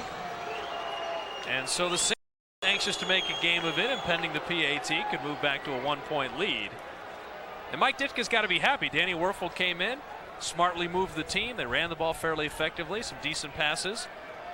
And it's just line surge right here. Yeah, this is just, you know, I'm going to beat you. You try and stop us. We're going to run the ball right down your throat, and that's exactly what they did. Zeller's no mystery, just leaning in, and Shea Muirbrook unable to keep him out. Here's John Bexford, the backup kicker. Flags fly. The PAT is good, but hang on here because we'll wait to see if they're going to count the point. And Bexford out of Tennessee giving Doug Bryan a run for his money for the place kicking duties, and I wouldn't be surprised if Bexford's picking up by another NFL team with guys like Joe Nedney already being waived and kickers being moved around. But you're speaking of flags, you know, it's been a fairly flag-free football game. Only 3 penalties in the first half. Right, so you know, so the Raiders are making too some many strides men on in the that direction. field. On the defense, illegal formation. Number 90 on the offense. Penalties offset. We'll replay the down. So we had 3 flags in the first half, and we just had 2 on that play, 1 on each side. You see Mike Ditka. That gum gets a workout. Oh, when he's chomping, you got to feel sorry for that gum. So Bexford made the PAT the first time around, an opportunity to do it once more, and the kick is up and right through. And so the Raiders taking that 9-3 lead, see the first tally of the second half, go to the Saints. And New Orleans takes the lead 10-9 with 9:28 remaining in the third quarter. It's the Raiders' chance to answer back.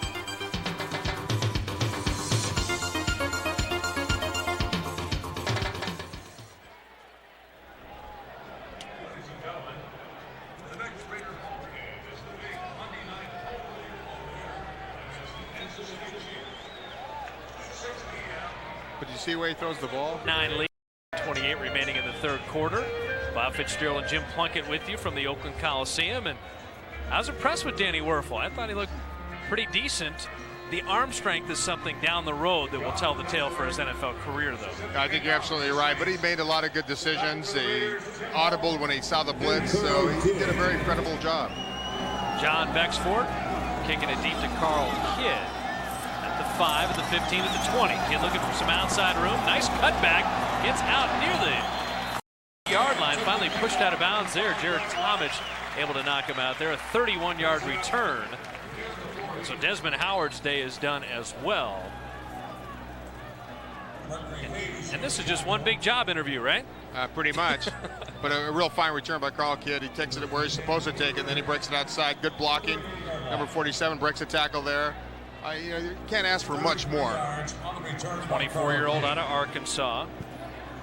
Trying to make the team as a cornerback, but also anything you can do on special to get someone to notice you, that's always a good idea. David Klingler at the helm, back to pass on first down, over the middle, and a good grab in between several Saints defenders. Donovan Greer able to drop Orlando Truitt. But Orlando Truitt's second time around, maybe the charm in his Raider career. Here goes another play action pass. Real fine grab. He slows up in the zone so Klingler can get the ball to him. Then he hangs on to a very hard hit. Truitt out to the wide side. Ricky Dudley also on that side. And Kenny Shedd to the near side. On 1st and 10, the ball right in midfield. Flags down, free play for the Raiders. Klingler's going to air it out. Shedd is open, diving catch, and he dropped it in the end zone. But what a layout. Almost a spectacular play. And that's when, as a quarterback, you know you have a free play. You know you can take a chance throwing the ball down the field and come up with a big play. Keith Mitchell's Offside, number 59 on the defense. That's a 5-yard penalty, still first down. And 59's offsides. Klingler knows he's got a free play. The protection is good, so he goes for the whole ball of wax on one play. And almost a great leaping, diving catch by Kenny Shedd. He had burned Gerard Cherry out of Cal. He's got family and friends here. See the penalties. Only 6 total, right? 19 the first 2 games. And off to Joe Aska, running well to the left side on 1st and 5. Bring up second and short. Now people see Aska with the visor there, Jim, and they know the vision problem in one eye. Is that a problem for his career, or maybe depth perception throwing footballs to him? Well, with or without the visor, he's going to have depth perception problems. But if you only have one good eye, you want to protect that eye. I would imagine a few fingers get in the face mask every once in a while. Every now and then. Yeah. Conrad just bite those fingers if they came in his face mask. Steve Wisniewski might have to ask him about that occasionally, too.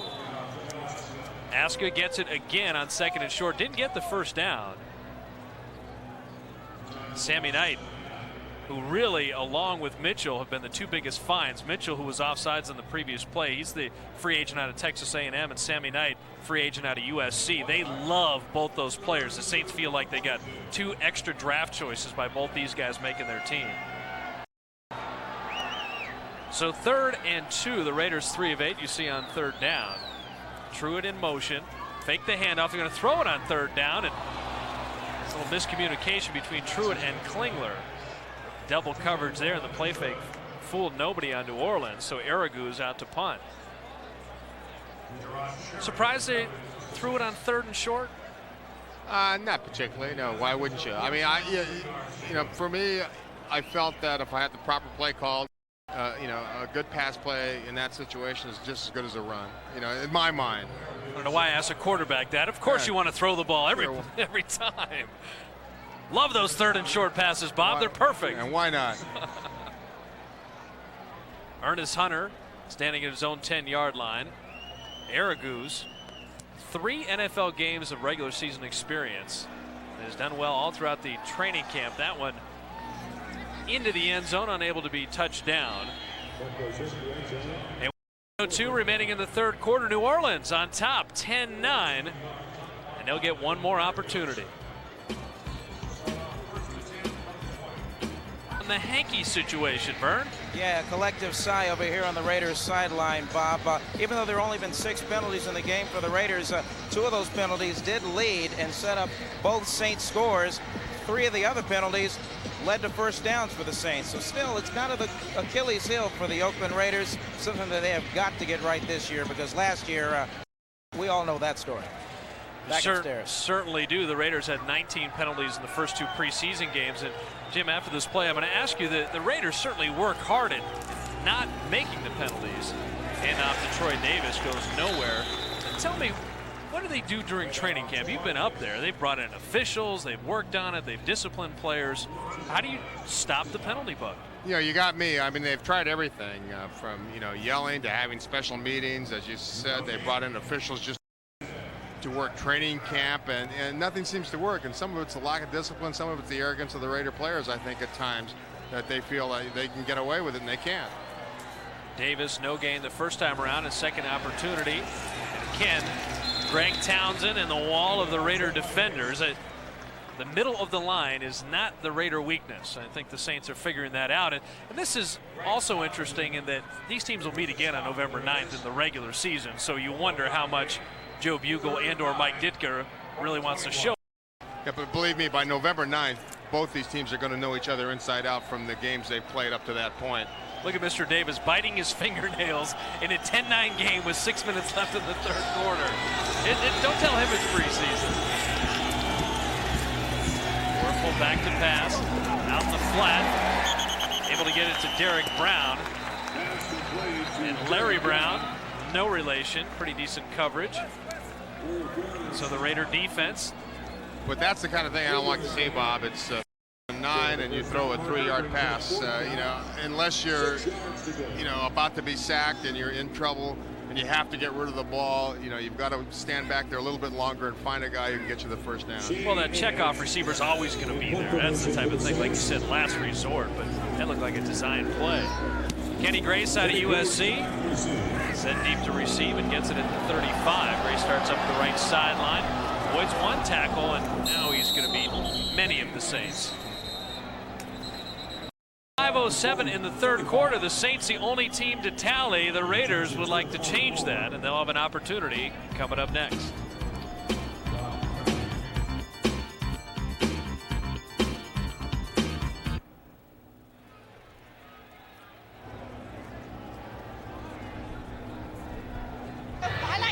from a fan standpoint, you have to say, all right, Ditka and Bugle, how about airing it out a little bit?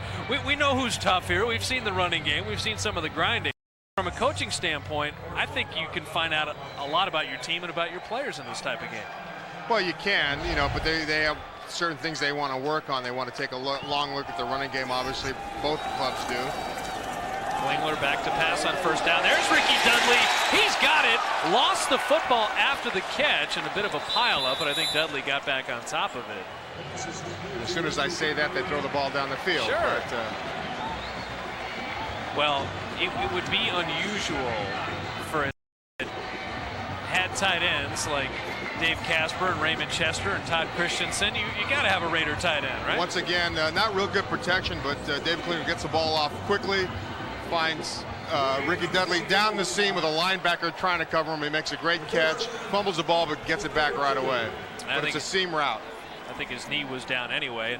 It really, from a linebacker position, I mean, how are you going to cover that guy? Ricky Dudley. Especially after play action. He's going to take at least one step forward before he finds out it's a play, and then they have to try and run with Ricky Dudley. Raiders going to take a timeout before they run this play. Dudley 6'6", 250 pounds, and just an absolute specimen. And you almost just got to feel sorry for someone that, all right, Ernest Dixon, you're a free agent out of South Carolina. You go cover that guy. And they couldn't do it on the basketball court at Ohio State. They couldn't do it on the football field. And I just think when people talked about Ricky Dudley's drops, you have to wonder. There are a lot of guys that have had some problems. And Ricky Dudley not having problems so far with 4:18 remaining in the third quarter. Timeout on the field, and we'll be coming back. Gerald and Jim Plunkett with you in the final preseason game. I think a little bit important, or at least a locale important to Joe Bugle, as Joe Bugle returns to the Valley of the Sun next Friday night as the Raiders take on the Arizona Cardinals. Don't miss the action live beginning at 7 o'clock from Sun Devil Stadium in Tempe. Raiders and the Cardinals Friday at 7 on the Raiders television network. And David Klingler rolling right just to dump it out of bounds. Pass is incomplete. There was Kenny Shedd well covered, pretty decent pass rush, and that's just one. 2nd and 10, live to fight again, right? That's just right. Dump it out of the way. And that skin of the infield, Jim, I don't think it's fun to go down on. No, either. he gets outside the protection, but it looked like a little bit of a late hit. Pio Sangapulatelli. I'm glad you pronounced it. Just lay that one out there for you. Out of San Diego State. 2nd and 10. Handoff, and Aska, tough sled right up the middle. Austin Robbins, a former Raider, able to put his hat on him. Sangapulatelli actually is a guy that they picked up as a free agent from New England, and he's done a nice job. He weighs 300 pounds, kind of plugs the middle a little bit. And I think with Martin, Mickle, and Johnson, the Saints feel pretty good about 3 of their front 4. It's that 4th spot, whether it's Ronaldo Turnbull or somebody. They don't want playing 230 pounds, 240 at that end. 3rd and 10 with the ball at the 32. Klingler, pretty good protection this time. Looking for Truitt out in the flat. Actually, it's Ed Hervey. Truitt and Hervey have the same body type. They're driving me crazy. And they're probably fighting for a position as well. Yeah, Dan Davis came on a blitz, and Klingler's taking a little punishment here, Jim. Yeah, 53 wasn't picked up at all. It came pretty much shot at Dave Klingler, and he had to get the ball off. And as he did, he was off target, and he got hammered pretty good. Well, we've seen Leo Araguz with a 50-yard punt. Cole Ford would like to rip through a 50-yard field goal attempt out of the hold of Araguz. Snap is down. This kick is... It's good! Just over the crossbar. And Cole Ford with a 50-yarder off the dirt infield. And the Raiders retake the lead. Feel good for Cole Ford. No competition for him in training camp. And Ford with a 50-yarder. Puts the Raiders back out on top. He's still wearing that cast. He broke a bone in his hand on that very first kickoff against the Dallas Cowboys, the first preseason game of the year. It looks right, though, for a Raider kicker to have a cast on his hand. I mean, it's perfect. You see, this was going to be between the uprights the whole time. The question was whether it would get over 50. It just did. Especially off the skin part of the infield. That's a pretty tough kick. Not easy. And so the Raiders take a 12-10 lead with 3:26 remaining in the third quarter. And this is something with Cole Forward and Araguz. Who makes the call not to bring in any competition for those guys? Because it is rare. Both of them don't have a lot of NFL experience. Well, I'm not really sure. I think obviously the head coach has some saying, happy with the people they have, but if Al Davis sees a kicker that he thinks might be able to contribute, then he might say go ahead and sign him. Keith Poole up the Ford kickoff, gets out to the 20, maybe the 22-yard line, and he's dropped there. Kenny Shedd hustling down on special teams. They just got to feel good for Cole Ford, because I think Ford and Araguz have both justified the confidence. Let's talk about a couple important dates for the Raiders. We mentioned on Tuesday that these rosters have to go from 80 down to 60. Then the fine-tuning a week later at 53. The 5-man practice squad. And now let's really jump ahead from August 25th. The Super Bowl is January 25th. Not much happens in between. No, not at all. Danny Werfel with a good pump fake for the sideline route, trying to find Ernest Hunter. Pretty decent coverage that time. James Folston out of Northeast Louisiana. I'm sure people in the New Orleans area from him. Yeah, nothing in between. August 25th, January 25th. It'll be 2nd and 10. Sometimes with two rookies like Keith Poole, Danny Werfel, sometimes they tend to hook up a lot more because they're rookies. They hang out together. Werfel on 2nd down. A little bit of a screen pass, and the Raiders aren't buying it at all. Ernest Hunter just dropped. We talked about James Folston on the cover. How about that one? Back-to-back plays. Folston read that screen all the way. He was probably in man-to-man coverage, so when the back didn't go out for a pass, he just hung by the line of scrimmage, watching the fullback all the way. And there's Folston right there ready to make the play. Supposedly two guys there to block him, but Folston having none of it. He had to jump on him, though. He had the running back man for man. 3rd and 15. A little swing pass. Moving downfield, here's Ernest Hunter, and he's back a lot of the yardage, but not get the first down. And you really see where New Orleans is going to have some problems in the regular season, and that if they get behind in a game and have to come back, or if they get in 3rd and long yardage positions, I just don't know that they can throw downfield consistently. Yeah, I'm not so sure about that either. But on the other hand, sometimes if you're backed up to your own side of the field, the coach will tell you, well, pick up as much as you can. Don't throw an interception, get a turnover. Let us play defense. We'll get the ball back for you. Kenny Gray set to receive. Shane Edge, and blocked. Edge recovers it. He won't get the first down, and there's a special teams as Kenny Shedd prancing off the field. He got a piece of it. Well, there's one way to make a difference in a game. I've seen quarterbacks catch the ball after it's been deflected and try to advance it, but that's the first time I've ever seen a kicker. Edge actually did a good job just to hold on to it, because if that ball roams free, one of the Raiders could have scooped it up and ran it in. And here you go. Pretty decent snap. Yeah, Kenny Shedd gets in there awfully quickly. Ball goes straight up in the air. Punter catches it, advances it for about 5 yards. Kenny Shedd comes back and makes it. He did it all.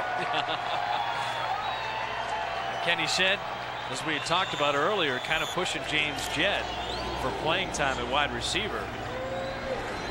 Good overall team play. So the Raiders 1st and 10 at the Saints 29-yard line, already leading 12-10. Minute 45 remaining here in the third. And pitch toss, Joe Aska running right. Decent block, a gain of a couple. And Aska, you said he has that quickness and burst, but he also carries a little bulk with him. That's kind of a nice combination. He weighs about 240 pounds. He runs about a 4.3. He can fly. He's got a lot of things going for him.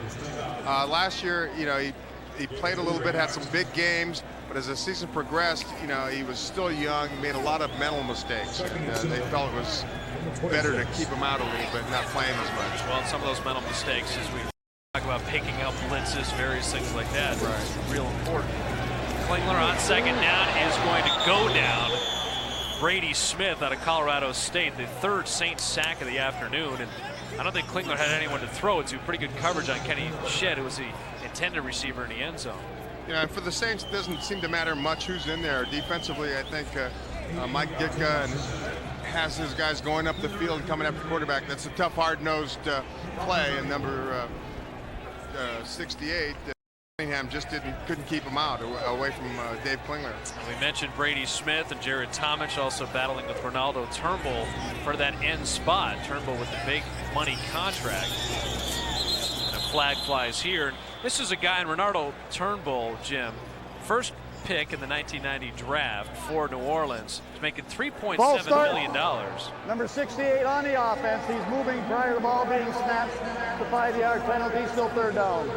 And in the age of salary cap, when you're making $3.7 million and they wanted him to play linebacker, he didn't want to. Now he's on the line, and you have a guy like Brady Smith pushing him. And Cunningham is the guy that did move, and he was beaten on the play before. So Brady Smith making an impression.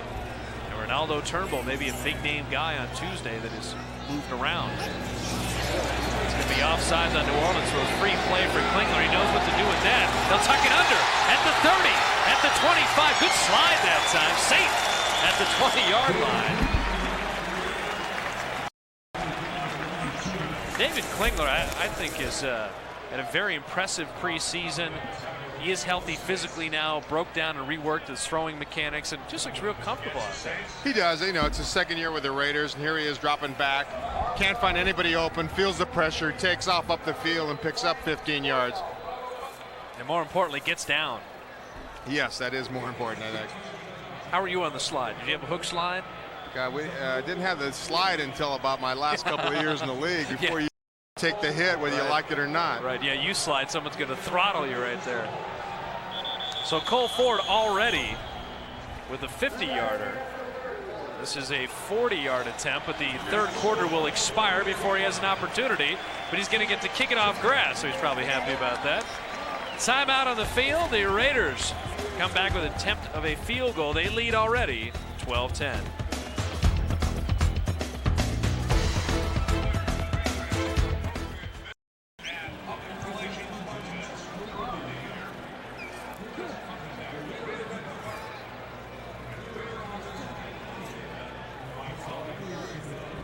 This game's moving reasonably quickly, you know that? This game might even finish by 4. Yeah, that's... Look, both teams have run the ball so damn much. Yeah. Not a lot of penalties either. Not any injuries really that had to stop the clock. You're just jinxing us, right? You're just mentioning all the possible things that can happen. They will probably, since I mentioned them. But you know, the first 2 games went 3 hours and 20 minutes. Yeah. Well, that fourth quarter of the Packer game, you and Charlie did a good job just staying awake. I'm sorry? I said the fourth quarter of the Packer game, you and Charlie did a good job staying awake, because that was a lot of hankies. There were a lot of hankies, but there were a lot of big plays. Yeah. You know, that Derek Mays had a big game. Yep. I forgot the running back in the second half. Oh, Darkins. Yeah, he did a nice job. Game.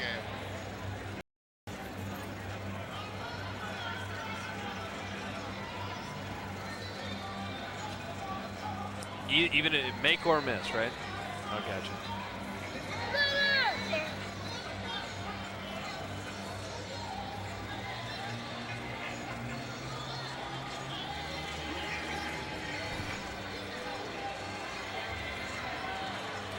You see the scoring by quarter, low scoring game, which is exactly what the Saints wanted, and is the style Mike Ditka probably will play this year. And Ray Perkins, who's been in the league, and how is Ray going to evaluate the Raiders' offensive performance, Jim? I think he'll like it a little bit better than he did the first 2 weeks because there's more consistency offensively. Jeff George got on track somewhat, and Tim Brown got involved in the offense. So I think a lot of positives came out of the first units. Barely on the skin of the infield. Cole Ford, who was good from 50 previously, good for 40 again. And so it's the Cole Ford show here in the second half. The Raiders extend their lead out to 15. First play of the fourth quarter. Raiders on top by 5, and we'll be back.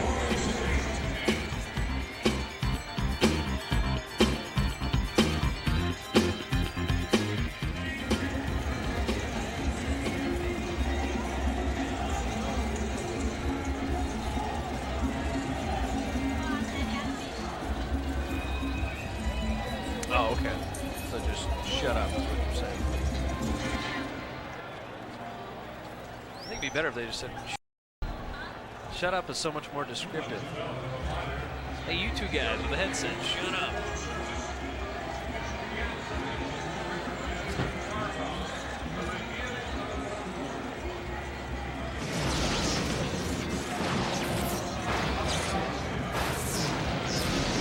Okay.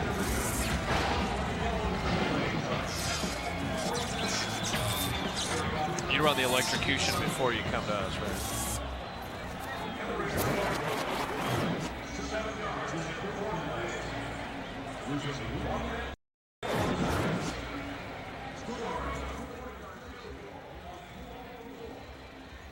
Are going to be striking like lightning or have an electric season, or going to be trying to take advantage of turnovers, and a block punt turned into a made field goal by Cole Ford. A good sign for the Raiders.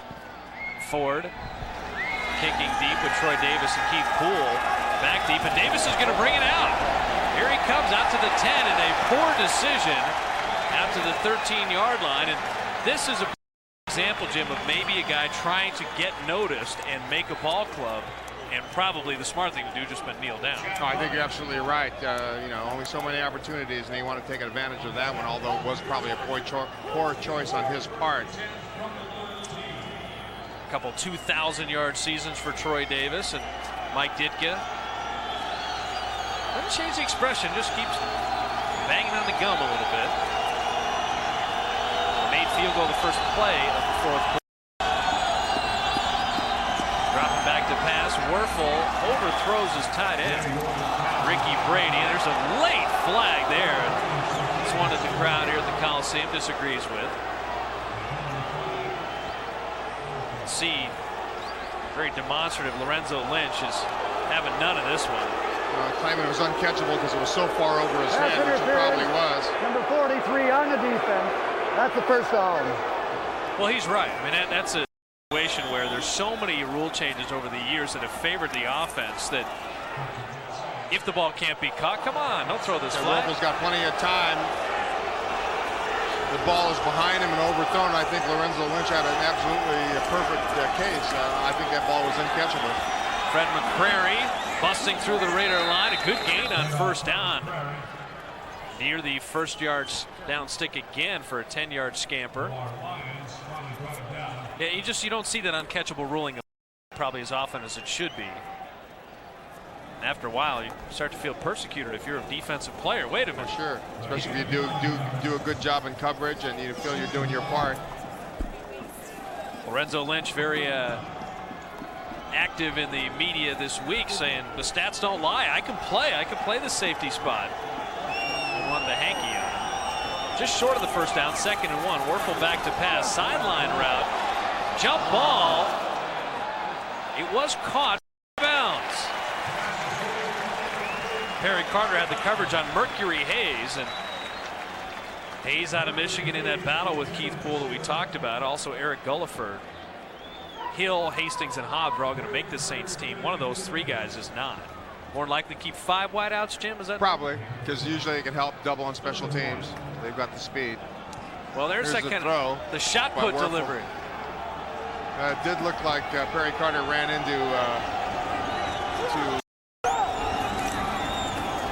receiver and forced him out of bounds. And miscommunications on 3rd and 1 here.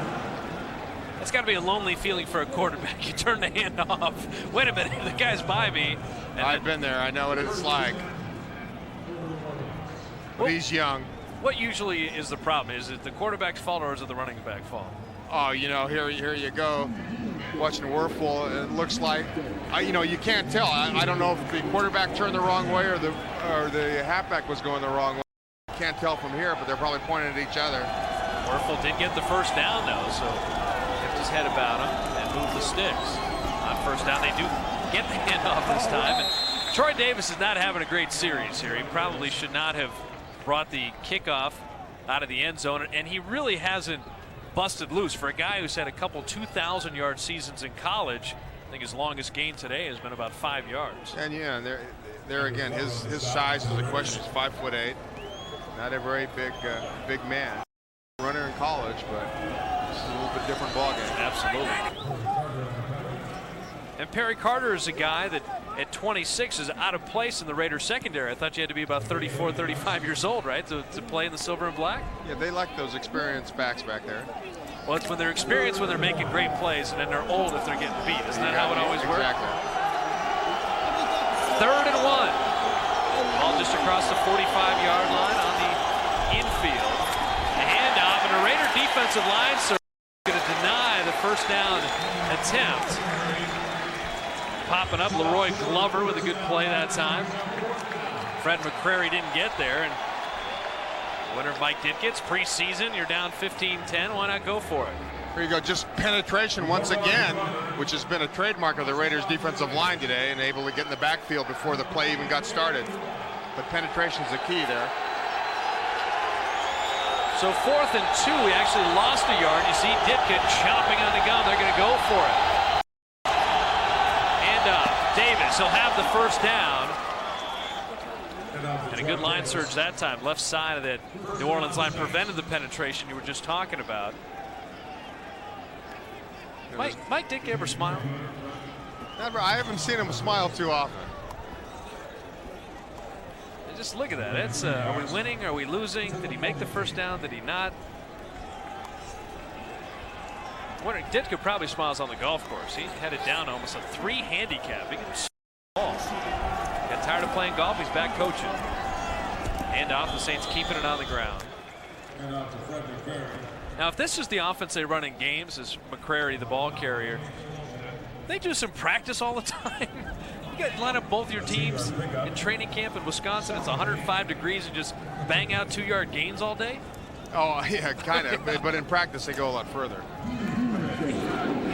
Danny Abramowitz, I know, would like to see the Saints get a little more aggressive. Adjust your personnel. This does give them the best chance to win. On 2nd and 8, Werfel flushed out of the pocket, rolling right, and just lost one into the Raiders sideline. Smart decision there, but all caused by the Raider pass rush. Yeah, Lamar Lyons, a safety blitz. Now, who's supposed to pick up this safety on this play? Well, sometimes if they don't have the right protection, nobody can. And here comes the safety free. Nobody can touch him. They probably don't have enough men in the backfield to pick him up. He puts the pressure on the run out, throw the ball away. All in all, a good play. So call it 3rd and 8. The ball resting right at midfield at the 50-yard line. 10-13 remaining in the ball game. Raiders up 15-10. Danny Werfel played the whole second half thus far. Flushed out of the pocket, gets it out to McCreary, looking for the first down marker. Dove for it. And they will give him the first down, spotted at the Raider 40-yard line. And that seems to be the 3rd down play for the Saints. They throw it to a running back somewhere, swinging the field. Yeah, and that had to be some kind of, missed coverage. Shouldn't have been that wide open. And there's Lamar Lyons having to come over to make the tackle. And he probably should have been a little tighter coverage on the back, especially with the blitz situation they have. 1st and 10 for New Orleans on the Raider 40, down 5. Pitch toss, Troy Davis running right, good cutback. There's more of the elusive scampering that Davis is noted for. Brought down by Leroy Glover that time. I think you carry the ball as many times as he did in college out of the eye. Right. You don't want to run between the tackles in the NFL. You want some room to do a few different things. Yeah, plus, he's a guy who's used to carrying the ball a lot, and, sometimes it takes him that long to get going and feel more comfortable with the blocking schemes. Gain of 4. It'll be 2nd and 6 at the Raider 36-yard line. Clock continues to tick towards the 9-minute mark. Werfel, play fake to Davis, looking end zone. And it's in and out of the hands. Lee DeRamus trying to make the ball club one-on-one with Larry Brown that time. And for Raider fans, probably very happy that Larry Brown did not yield the touchdown catch there. And Larry's had a tough preseason to begin with. Yeah, a little bit, but, it wasn't a very well thrown ball. It was a great adjustment by the receiver to almost find that ball. Here's Werfel. He puts it up, not well thrown. And there again, shows lack of strength, I think. Receiver has to turn all the way around, do a 360. Almost came up with a football, but he read it correctly. The Raiders had a blitz coming on, picked the man that was the receiver that was one-on-one. Have to be on Larry Brown. 3rd and 6 from the 36. Here's the swing pass. And motoring down the sideline for the first down. I'm telling you, that's the third down play. They get it to Troy Davis. On third down for the Saints, always throw a running back out of the backfield. They don't seem to use their tight ends very often. No, they don't. They use the tight ends mostly for blocking, but there was a one-man screen. Troy Davis got outside, and here it goes again. And they get a guard out there, number 69, 68, and he's the lead blocker, and that's what makes that play work. Yeah, Tom Ackerman out of Eastern Washington, able to provide enough interference for Davis to get the first down at the Raider 27-yard line. Here's Werfel again changing the play. We saw him in a pass interference call in the end zone previously. He's going end zone one more time, looking for Lee DeRamus. Pass incomplete. Perry Carter with better coverage that time, and no penalty. So that change at the line, Jim, that's max protection, keep everyone in, send one guy long. That's what he's changing the play to? Only if they're in a safety blitz, yes, that's what he'd have to do. But they would be sending two guys out. They'd send both wide receivers out. But you're telling your running backs, hey, pick up running backs, tight end, staying in. I got you. It's got to be maximum protection to pick in. They need enough guys to pick up the blitz. 15th play of this drive, already used over 6.5 minutes, and a quick opener to Davis. Gets down to the 16-yard line. He'll have a first down. And it's beautiful weather, so it's not like you're wearing down the Raider defense. A lot of fresh guys, but if you're the Saints, 7:55 left in the game. You've run 15 plays here on this drive, taken all kinds of time, and if you were to get in the end zone, this is the type of style they're going to try to play this season. Almost a frustrating team to play against. Yeah, if you can't get the ball back offensively, the defense is on the field a long time. That means every time offensively on the field, you have to score, because you know you're not going to get the ball all that often during the course of the ball game. It puts a lot of pressure on you offensively. They come out to confirm the measurement. I told you he had the first down. And you wonder, as we were talking about the lack of use of the tight ends, Mike Ditka, the first tight end to go into the Hall of Fame. Hey, wait a minute, come on, throw to my old position here. Yeah, but when he was with Chicago, I can't even remember who the tight end was. Can you? Emery Moorhead. See, that's what I mean. Not a household name. Send the tight end in motion. Pitch toss, running left, and just a gain of a couple. So Troy Davis really getting an extensive look on this series here in the fourth quarter. And you figure Derek Brown's going to make the team. Ray Zellers will make the team. Mario Bates. And it really is up to Ernest Hunter, Troy Davis. How many running backs does the team normally carry? Usually 4 or 5. Sometimes one of those guys, one of the running backs are, special teams guys as well. You see only a 3, but Davis has looked better here on this drive. 2nd and 8 with the ball at the 15-yard line.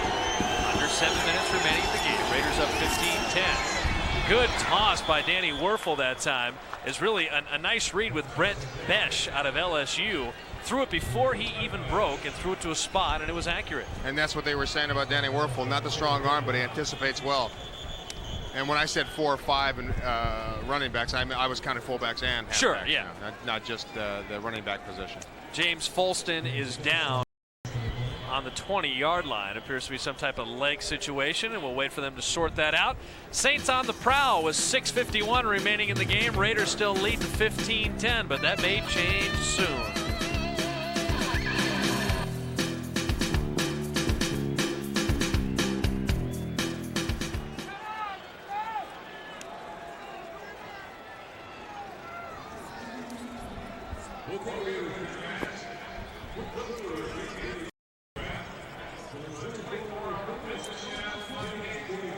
Brent Besh.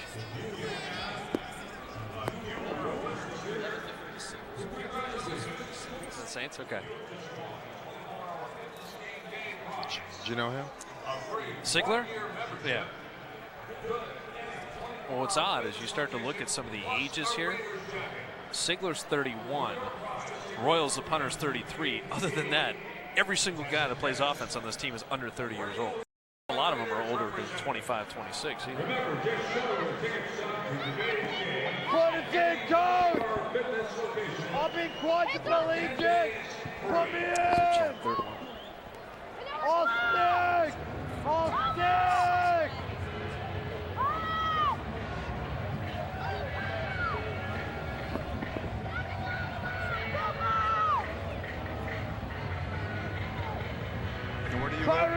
Foster City. Where do you have a place in Reno? Tahoe Downer.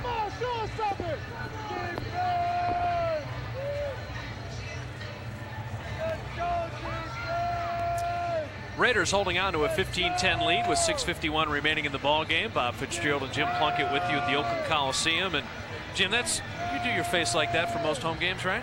No, not quite. The 18th play of the drive for the New Orleans Saints at 3rd and 1 with the ball at the Raider 8-yard line. The handoff to Troy Davis looking for the end zone. Did he power in? Yes, he did. Touchdown, New Orleans. On 3rd and 1 in the 18th play of the drive, Davis takes it over, and the Saints retake the lead. But you're absolutely right, Bob. They're playing the way Mike Ditka wants them to play. Long drives, long possessions of the football. Here we go with Troy Davis, a great block by the fullback, kicking out, and then individual effort on Davis's part by breaking a tackle and falling into the end zone. Saints are going to go for 2 here. They lead 16-15. Smart play. Pump it up to a field goal advantage, or not. Saints have thrown to 11 different receivers this afternoon. So hard to get a beat on who'd be the go-to guy.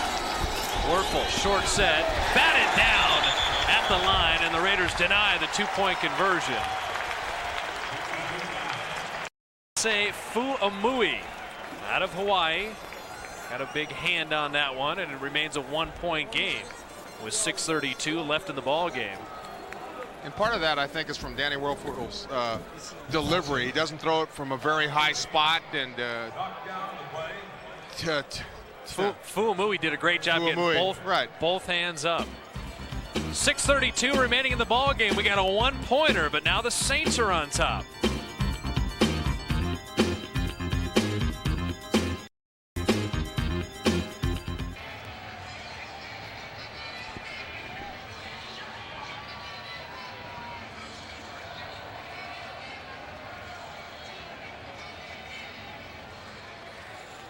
Well, before the game, Jim and I talked about the Saints maybe wanting to win this game more than the Raiders, and it's 16-15 with 6:32 remaining in the game. We'll find out just how important it is to the Saints to try to win this preseason game and remain undefeated.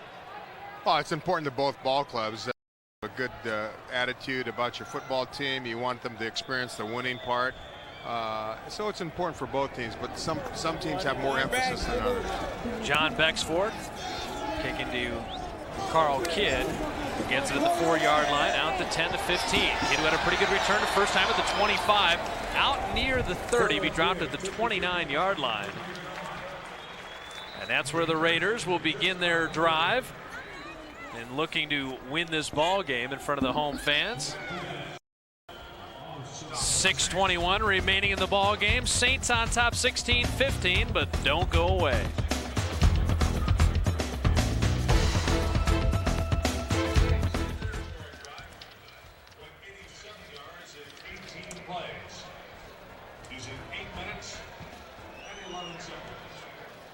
You sure it's 12 and not 14? It's 14. It's in there.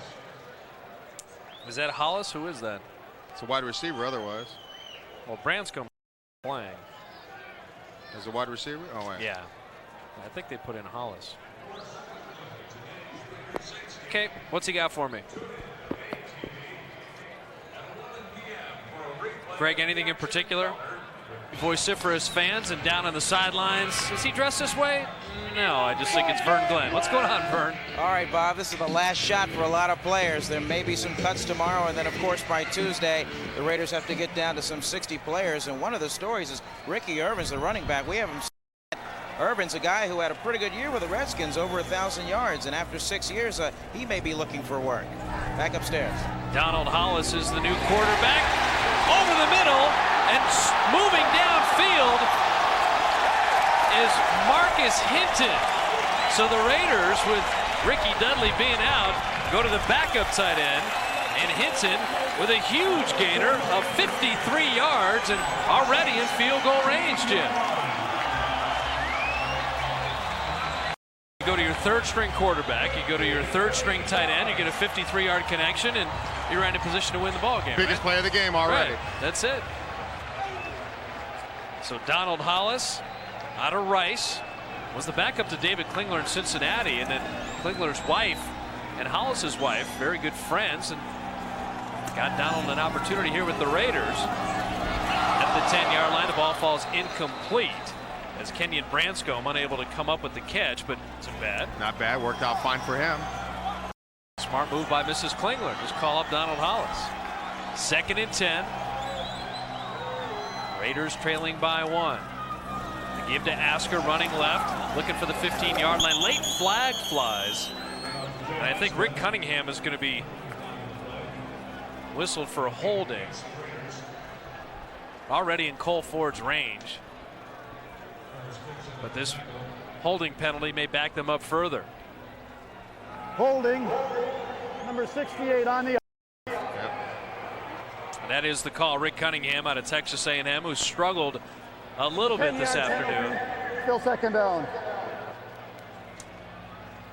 And you have to think, as Cunningham knows he's the point of attack guy, if he doesn't make the block, Asker's going nowhere, and sometimes you get a little desperate. Plus, Joe Asker took the ball to the sidelines instead of cutting it up the field, and it was strung out, and he was stopped for no gain to go along with that holding penalty. But you got to run north and south, not east and west. So 2nd and Sandlin now. 2nd and 20 with the ball at the 28-yard line. Hollis, a 3rd-string quarterback, like to win this game at home. Raiders down 1. Under heavy pressure, able to spin it out to Tim Hall. Down the left sideline, gains back most of the penalty yardage. Pushed out by Tom Europe. What an appropriately named guy. Tom Europe, Jim, is out of Bishop's University, which is in Canada. So his last name's got an international flavor to it. But good play by Hollis. A short screen. Hollis got 2 blockers out in front, and Tim Hall does the right thing. And he picks up at least almost half the yardage to put it in closer field goal range. Didn't try to go for the whole yardage all in one play. 3rd and 13 with the ball at the 21, and Joe Bugle is going to take a timeout here. Oakland. It's their 2nd charge team timeout. It's a 30-second timeout. And this is where you're talking about exactly what you mentioned here. Don't take a sack. Don't do anything silly. We're in field range. We're down by 1. Getting a touchdown, hey, that'd be gravy, but don't do anything to make the sure 3 points that much more difficult. Right, and that's why they call it a nice, safe play like the screen. They can get off quickly. It's not going to lose any yardage, that's for sure. 2nd year in a row, the Raiders opened their regular season against a team that had relocated, this time the Tennessee Oilers. And then Kansas City will be the home opener here. What a great one to get tickets to for that. Then to Atlanta, the Jets and Bill Parcells. St. Louis and the Rams. It's a very intriguing team with Dick Vermeil coming back. And then San Diego. You seem to think Kevin Gilbride's going to be pretty good. Well, I think so. I think the San Diego Chargers are going to be a pretty good football team. I give a lot of credit to Bobby Beathard there. So 3rd and 13. The ball at the 21-yard line. Raiders down 1. Donald Hollis under center. Pretty decent protection, looking over the middle. Receiver went down. Definite miscommunication. Kenyon Branscombe either was pushed to the turf by Tom Europe or helped there. Flipped. I think the referees just felt it was inadvertent, and they both, he went down. Yeah, it's a contact game, right? And Hollis. Good protection. He had no problem seeing the receiver, and there's Branson. I think the referees just thought it was inadvertent contact, and they both went down to the ground. No foul. So Cole Ford, who is connected from 50 yards, connected from 40 yards, now 39 yards. Still on that skinned infield, not easy to kick off of. Kick will be long enough, and good! And so Cole Ford, the hat trick. Back to back to back. And the Raiders move back on top. 4:44 remaining in the ball game.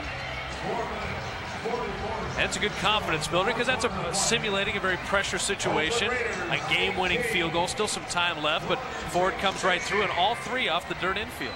And I felt bad for Cole Ford last year. Jeff Jager, very good kicker for the Raiders for a number of years. Cole Ford here comes through with a perfect kick to send the Raiders ahead, but last year got off to a slow start.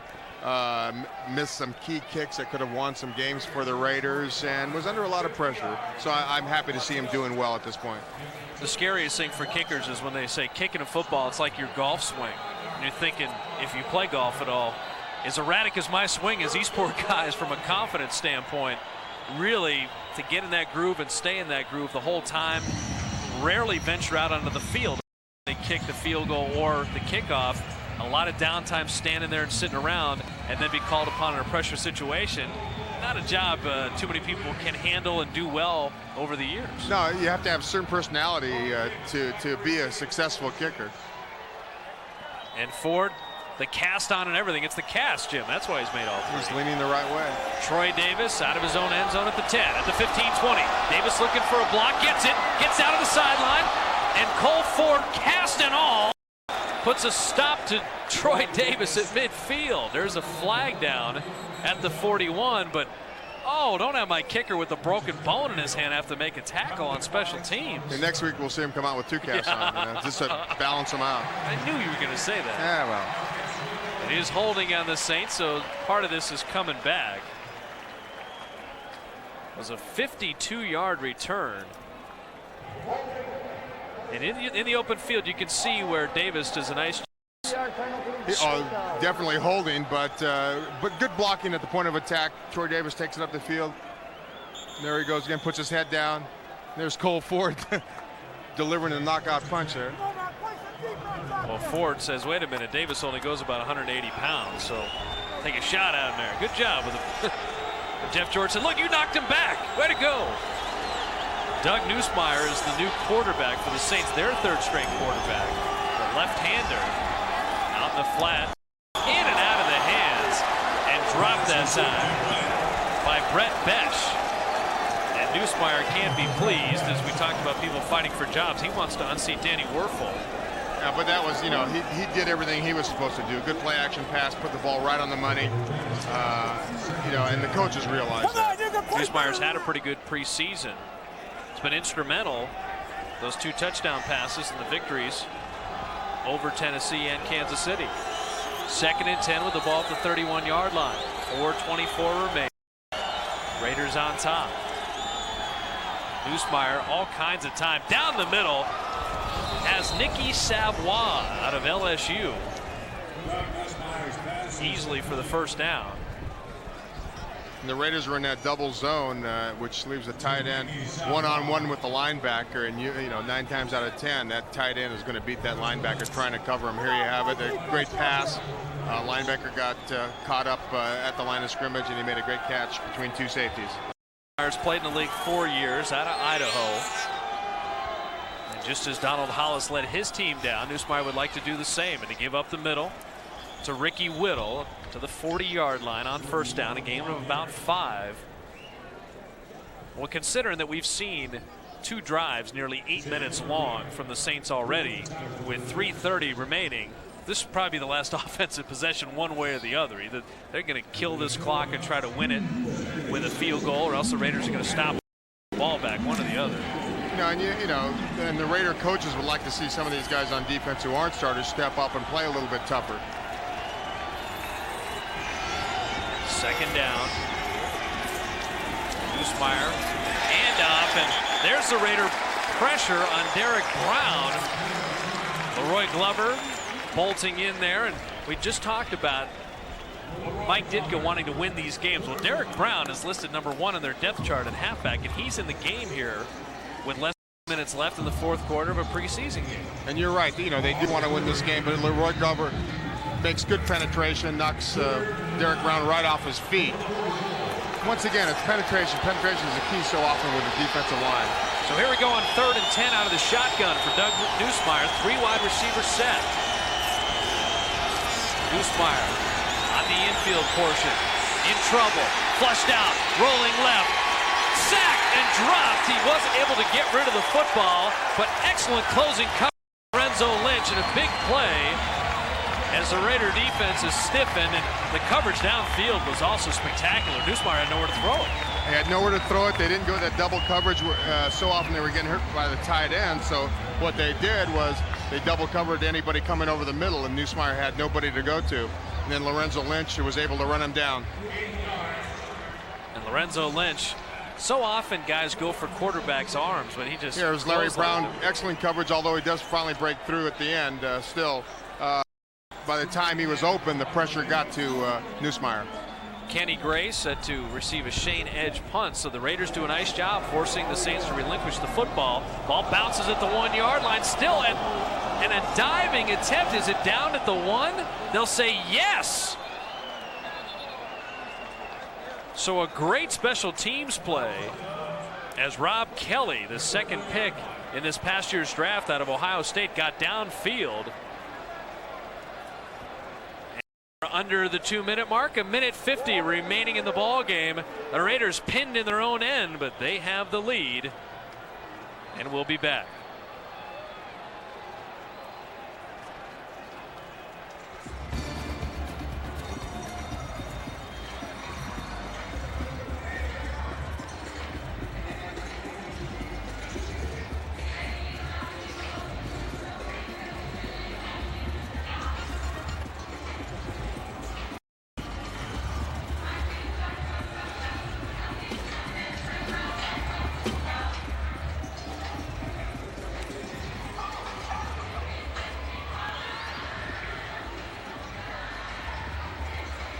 The only thing we want to hear, Jim, is no safety. That's right. Ooh, that'd be awful. First running play. Because it still wouldn't decide the game. We'd have overtime.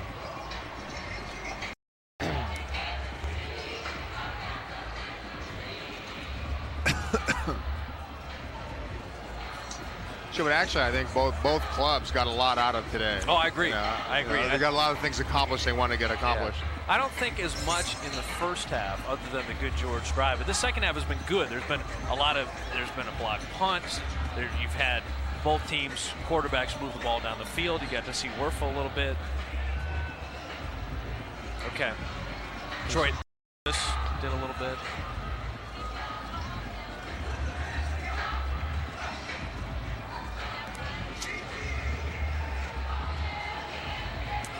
A great special teams play has put the Saints pinning the Raiders back at their 1-yard line. And here's the punt by Shane Edge. It bounces. A good slide that time. And not a single Saint touching the football across the plane of the goal line. And, you know, that's why that ball has 2 points on it. You know, it's funny sometimes, and certainly in that case, it bounced in favor of the New Orleans Saints. And also some good coverage down there to stop it from going to the end zone. There's Bobby April, the special teams coach, saying, yeah, that's it. We kicked it away and pinned him at the 1. And a good play by the rookie Rob Kelly to slide and then take his hand off the ball. Once he had stopped the forward progress of the ball, get out of there. You thought all about that? I'm giving him a lot of credit here. The Raiders, though, only leading by 2, can ill afford a safety here. Pinned back at their own 1. Hollis, even right up the middle, and breaking 3 is Joe Aska.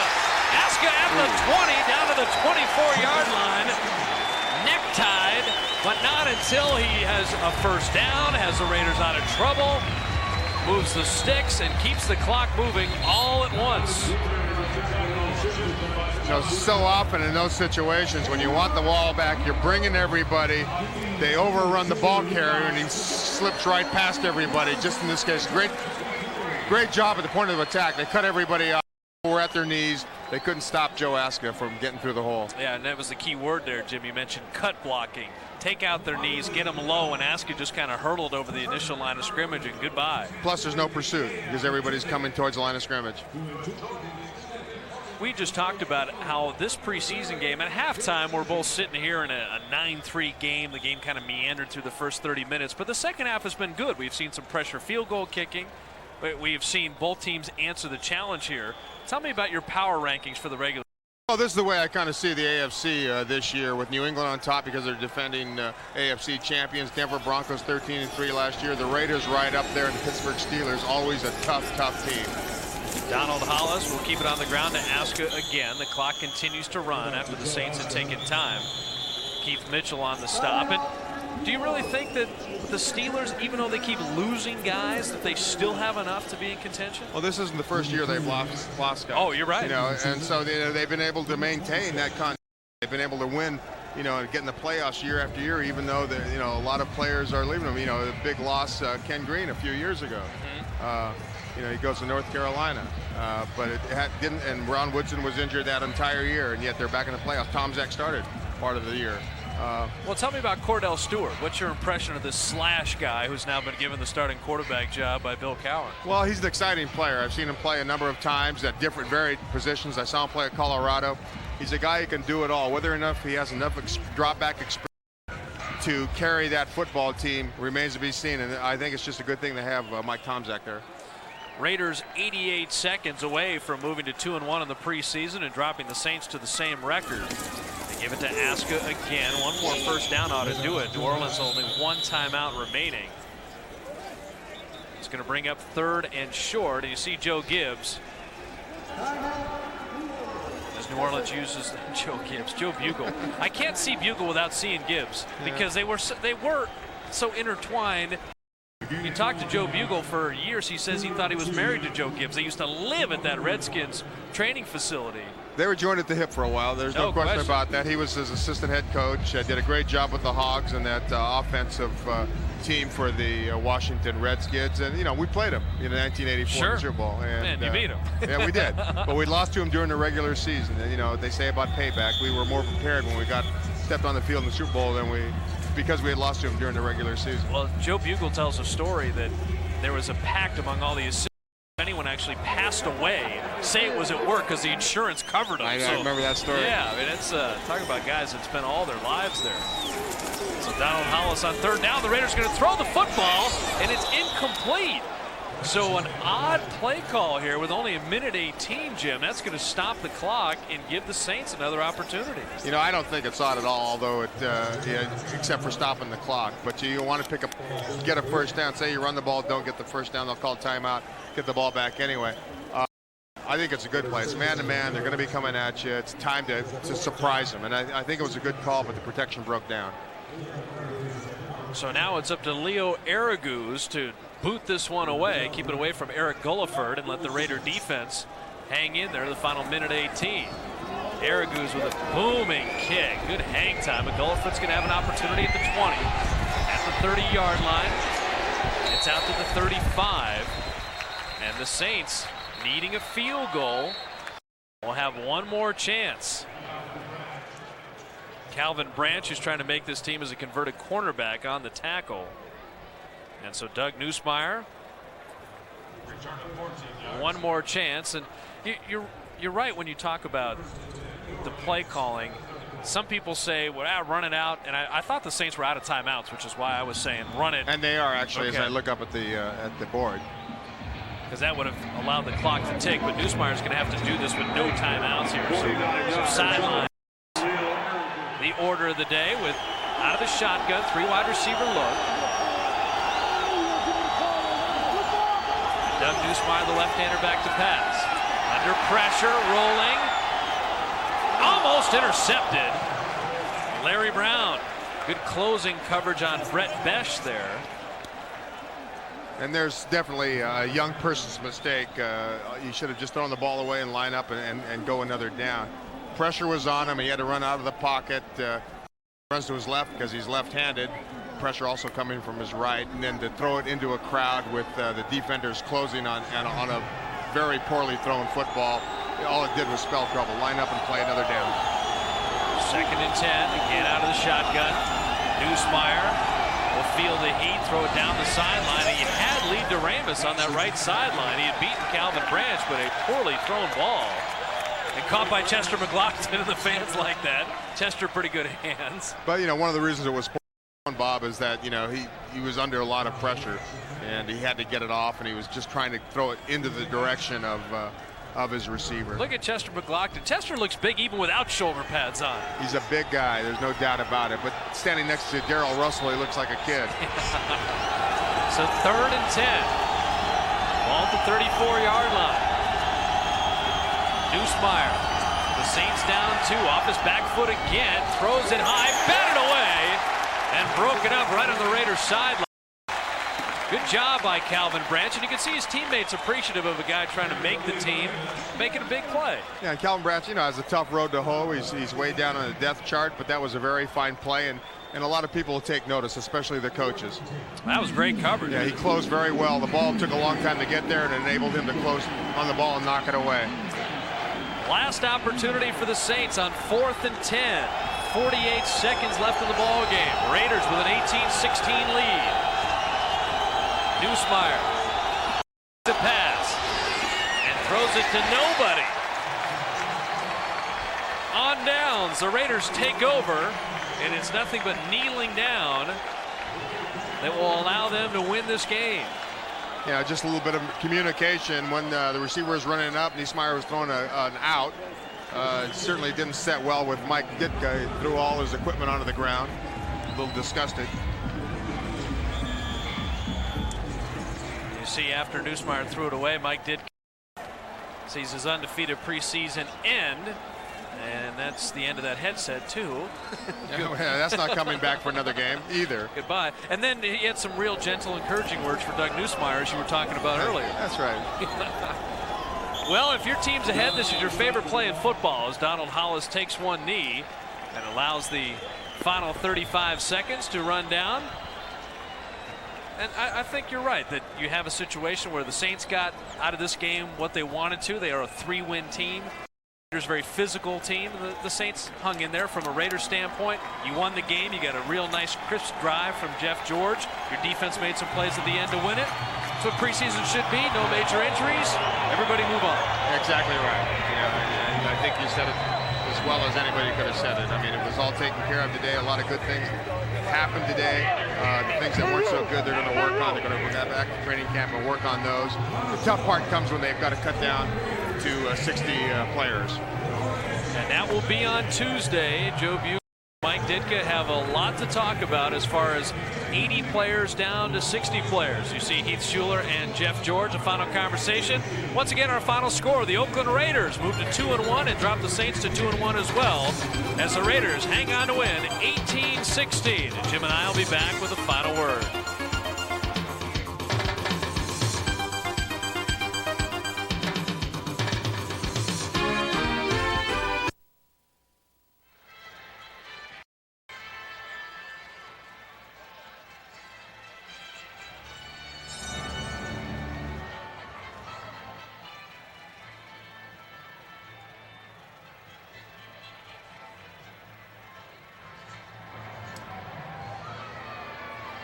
Did you do much of the prayer stuff?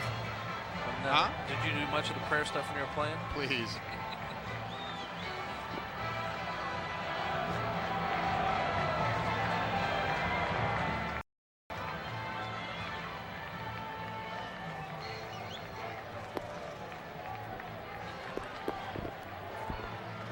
They get the audio in there. Lord, let me beat the hell out of this guy next week. Is that the...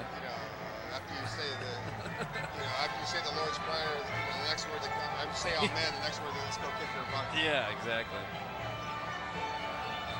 Or plus, how does God decide which team's going to win? No, I want God, to thank the Lord for God doesn't helping care. us win. Well, why you? Why not me? I'm a good guy. Sure. Great. Don't let that common sense interfere in that stuff. Oh, God. One time, John Hanna used to be hell-raising, dope smoking, womanizing. Right. Next morning, found this game, which I wanted to do. So, Hanna was a big guy. We lost because God was whatever. This one guy, he said, oh, man, he didn't have anything to do with it. Oh, man.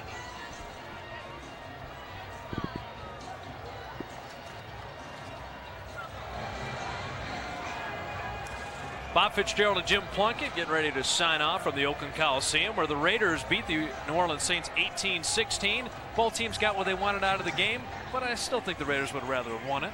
Yeah, and which they did, but I think offensively George got into the swing of things. Tim Brown became a part of the offense, so I think they're happy about that aspect. They put on a long drive and he showed some offensively, except for that opening drive.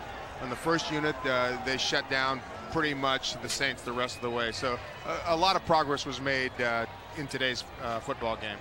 The Raiders moved to 2-1 in the preseason. Next Friday, the final preseason game before the season opener against Tennessee. It'll be in the Valley of the Sun at Sun Devil Stadium. The Raiders and the Arizona Cardinals at 7 o'clock. Charlie Jones will be back with you, Jim Plunkett. Thanks for taking the time. I appreciate it. It was a lot of fun. Looking forward to next week.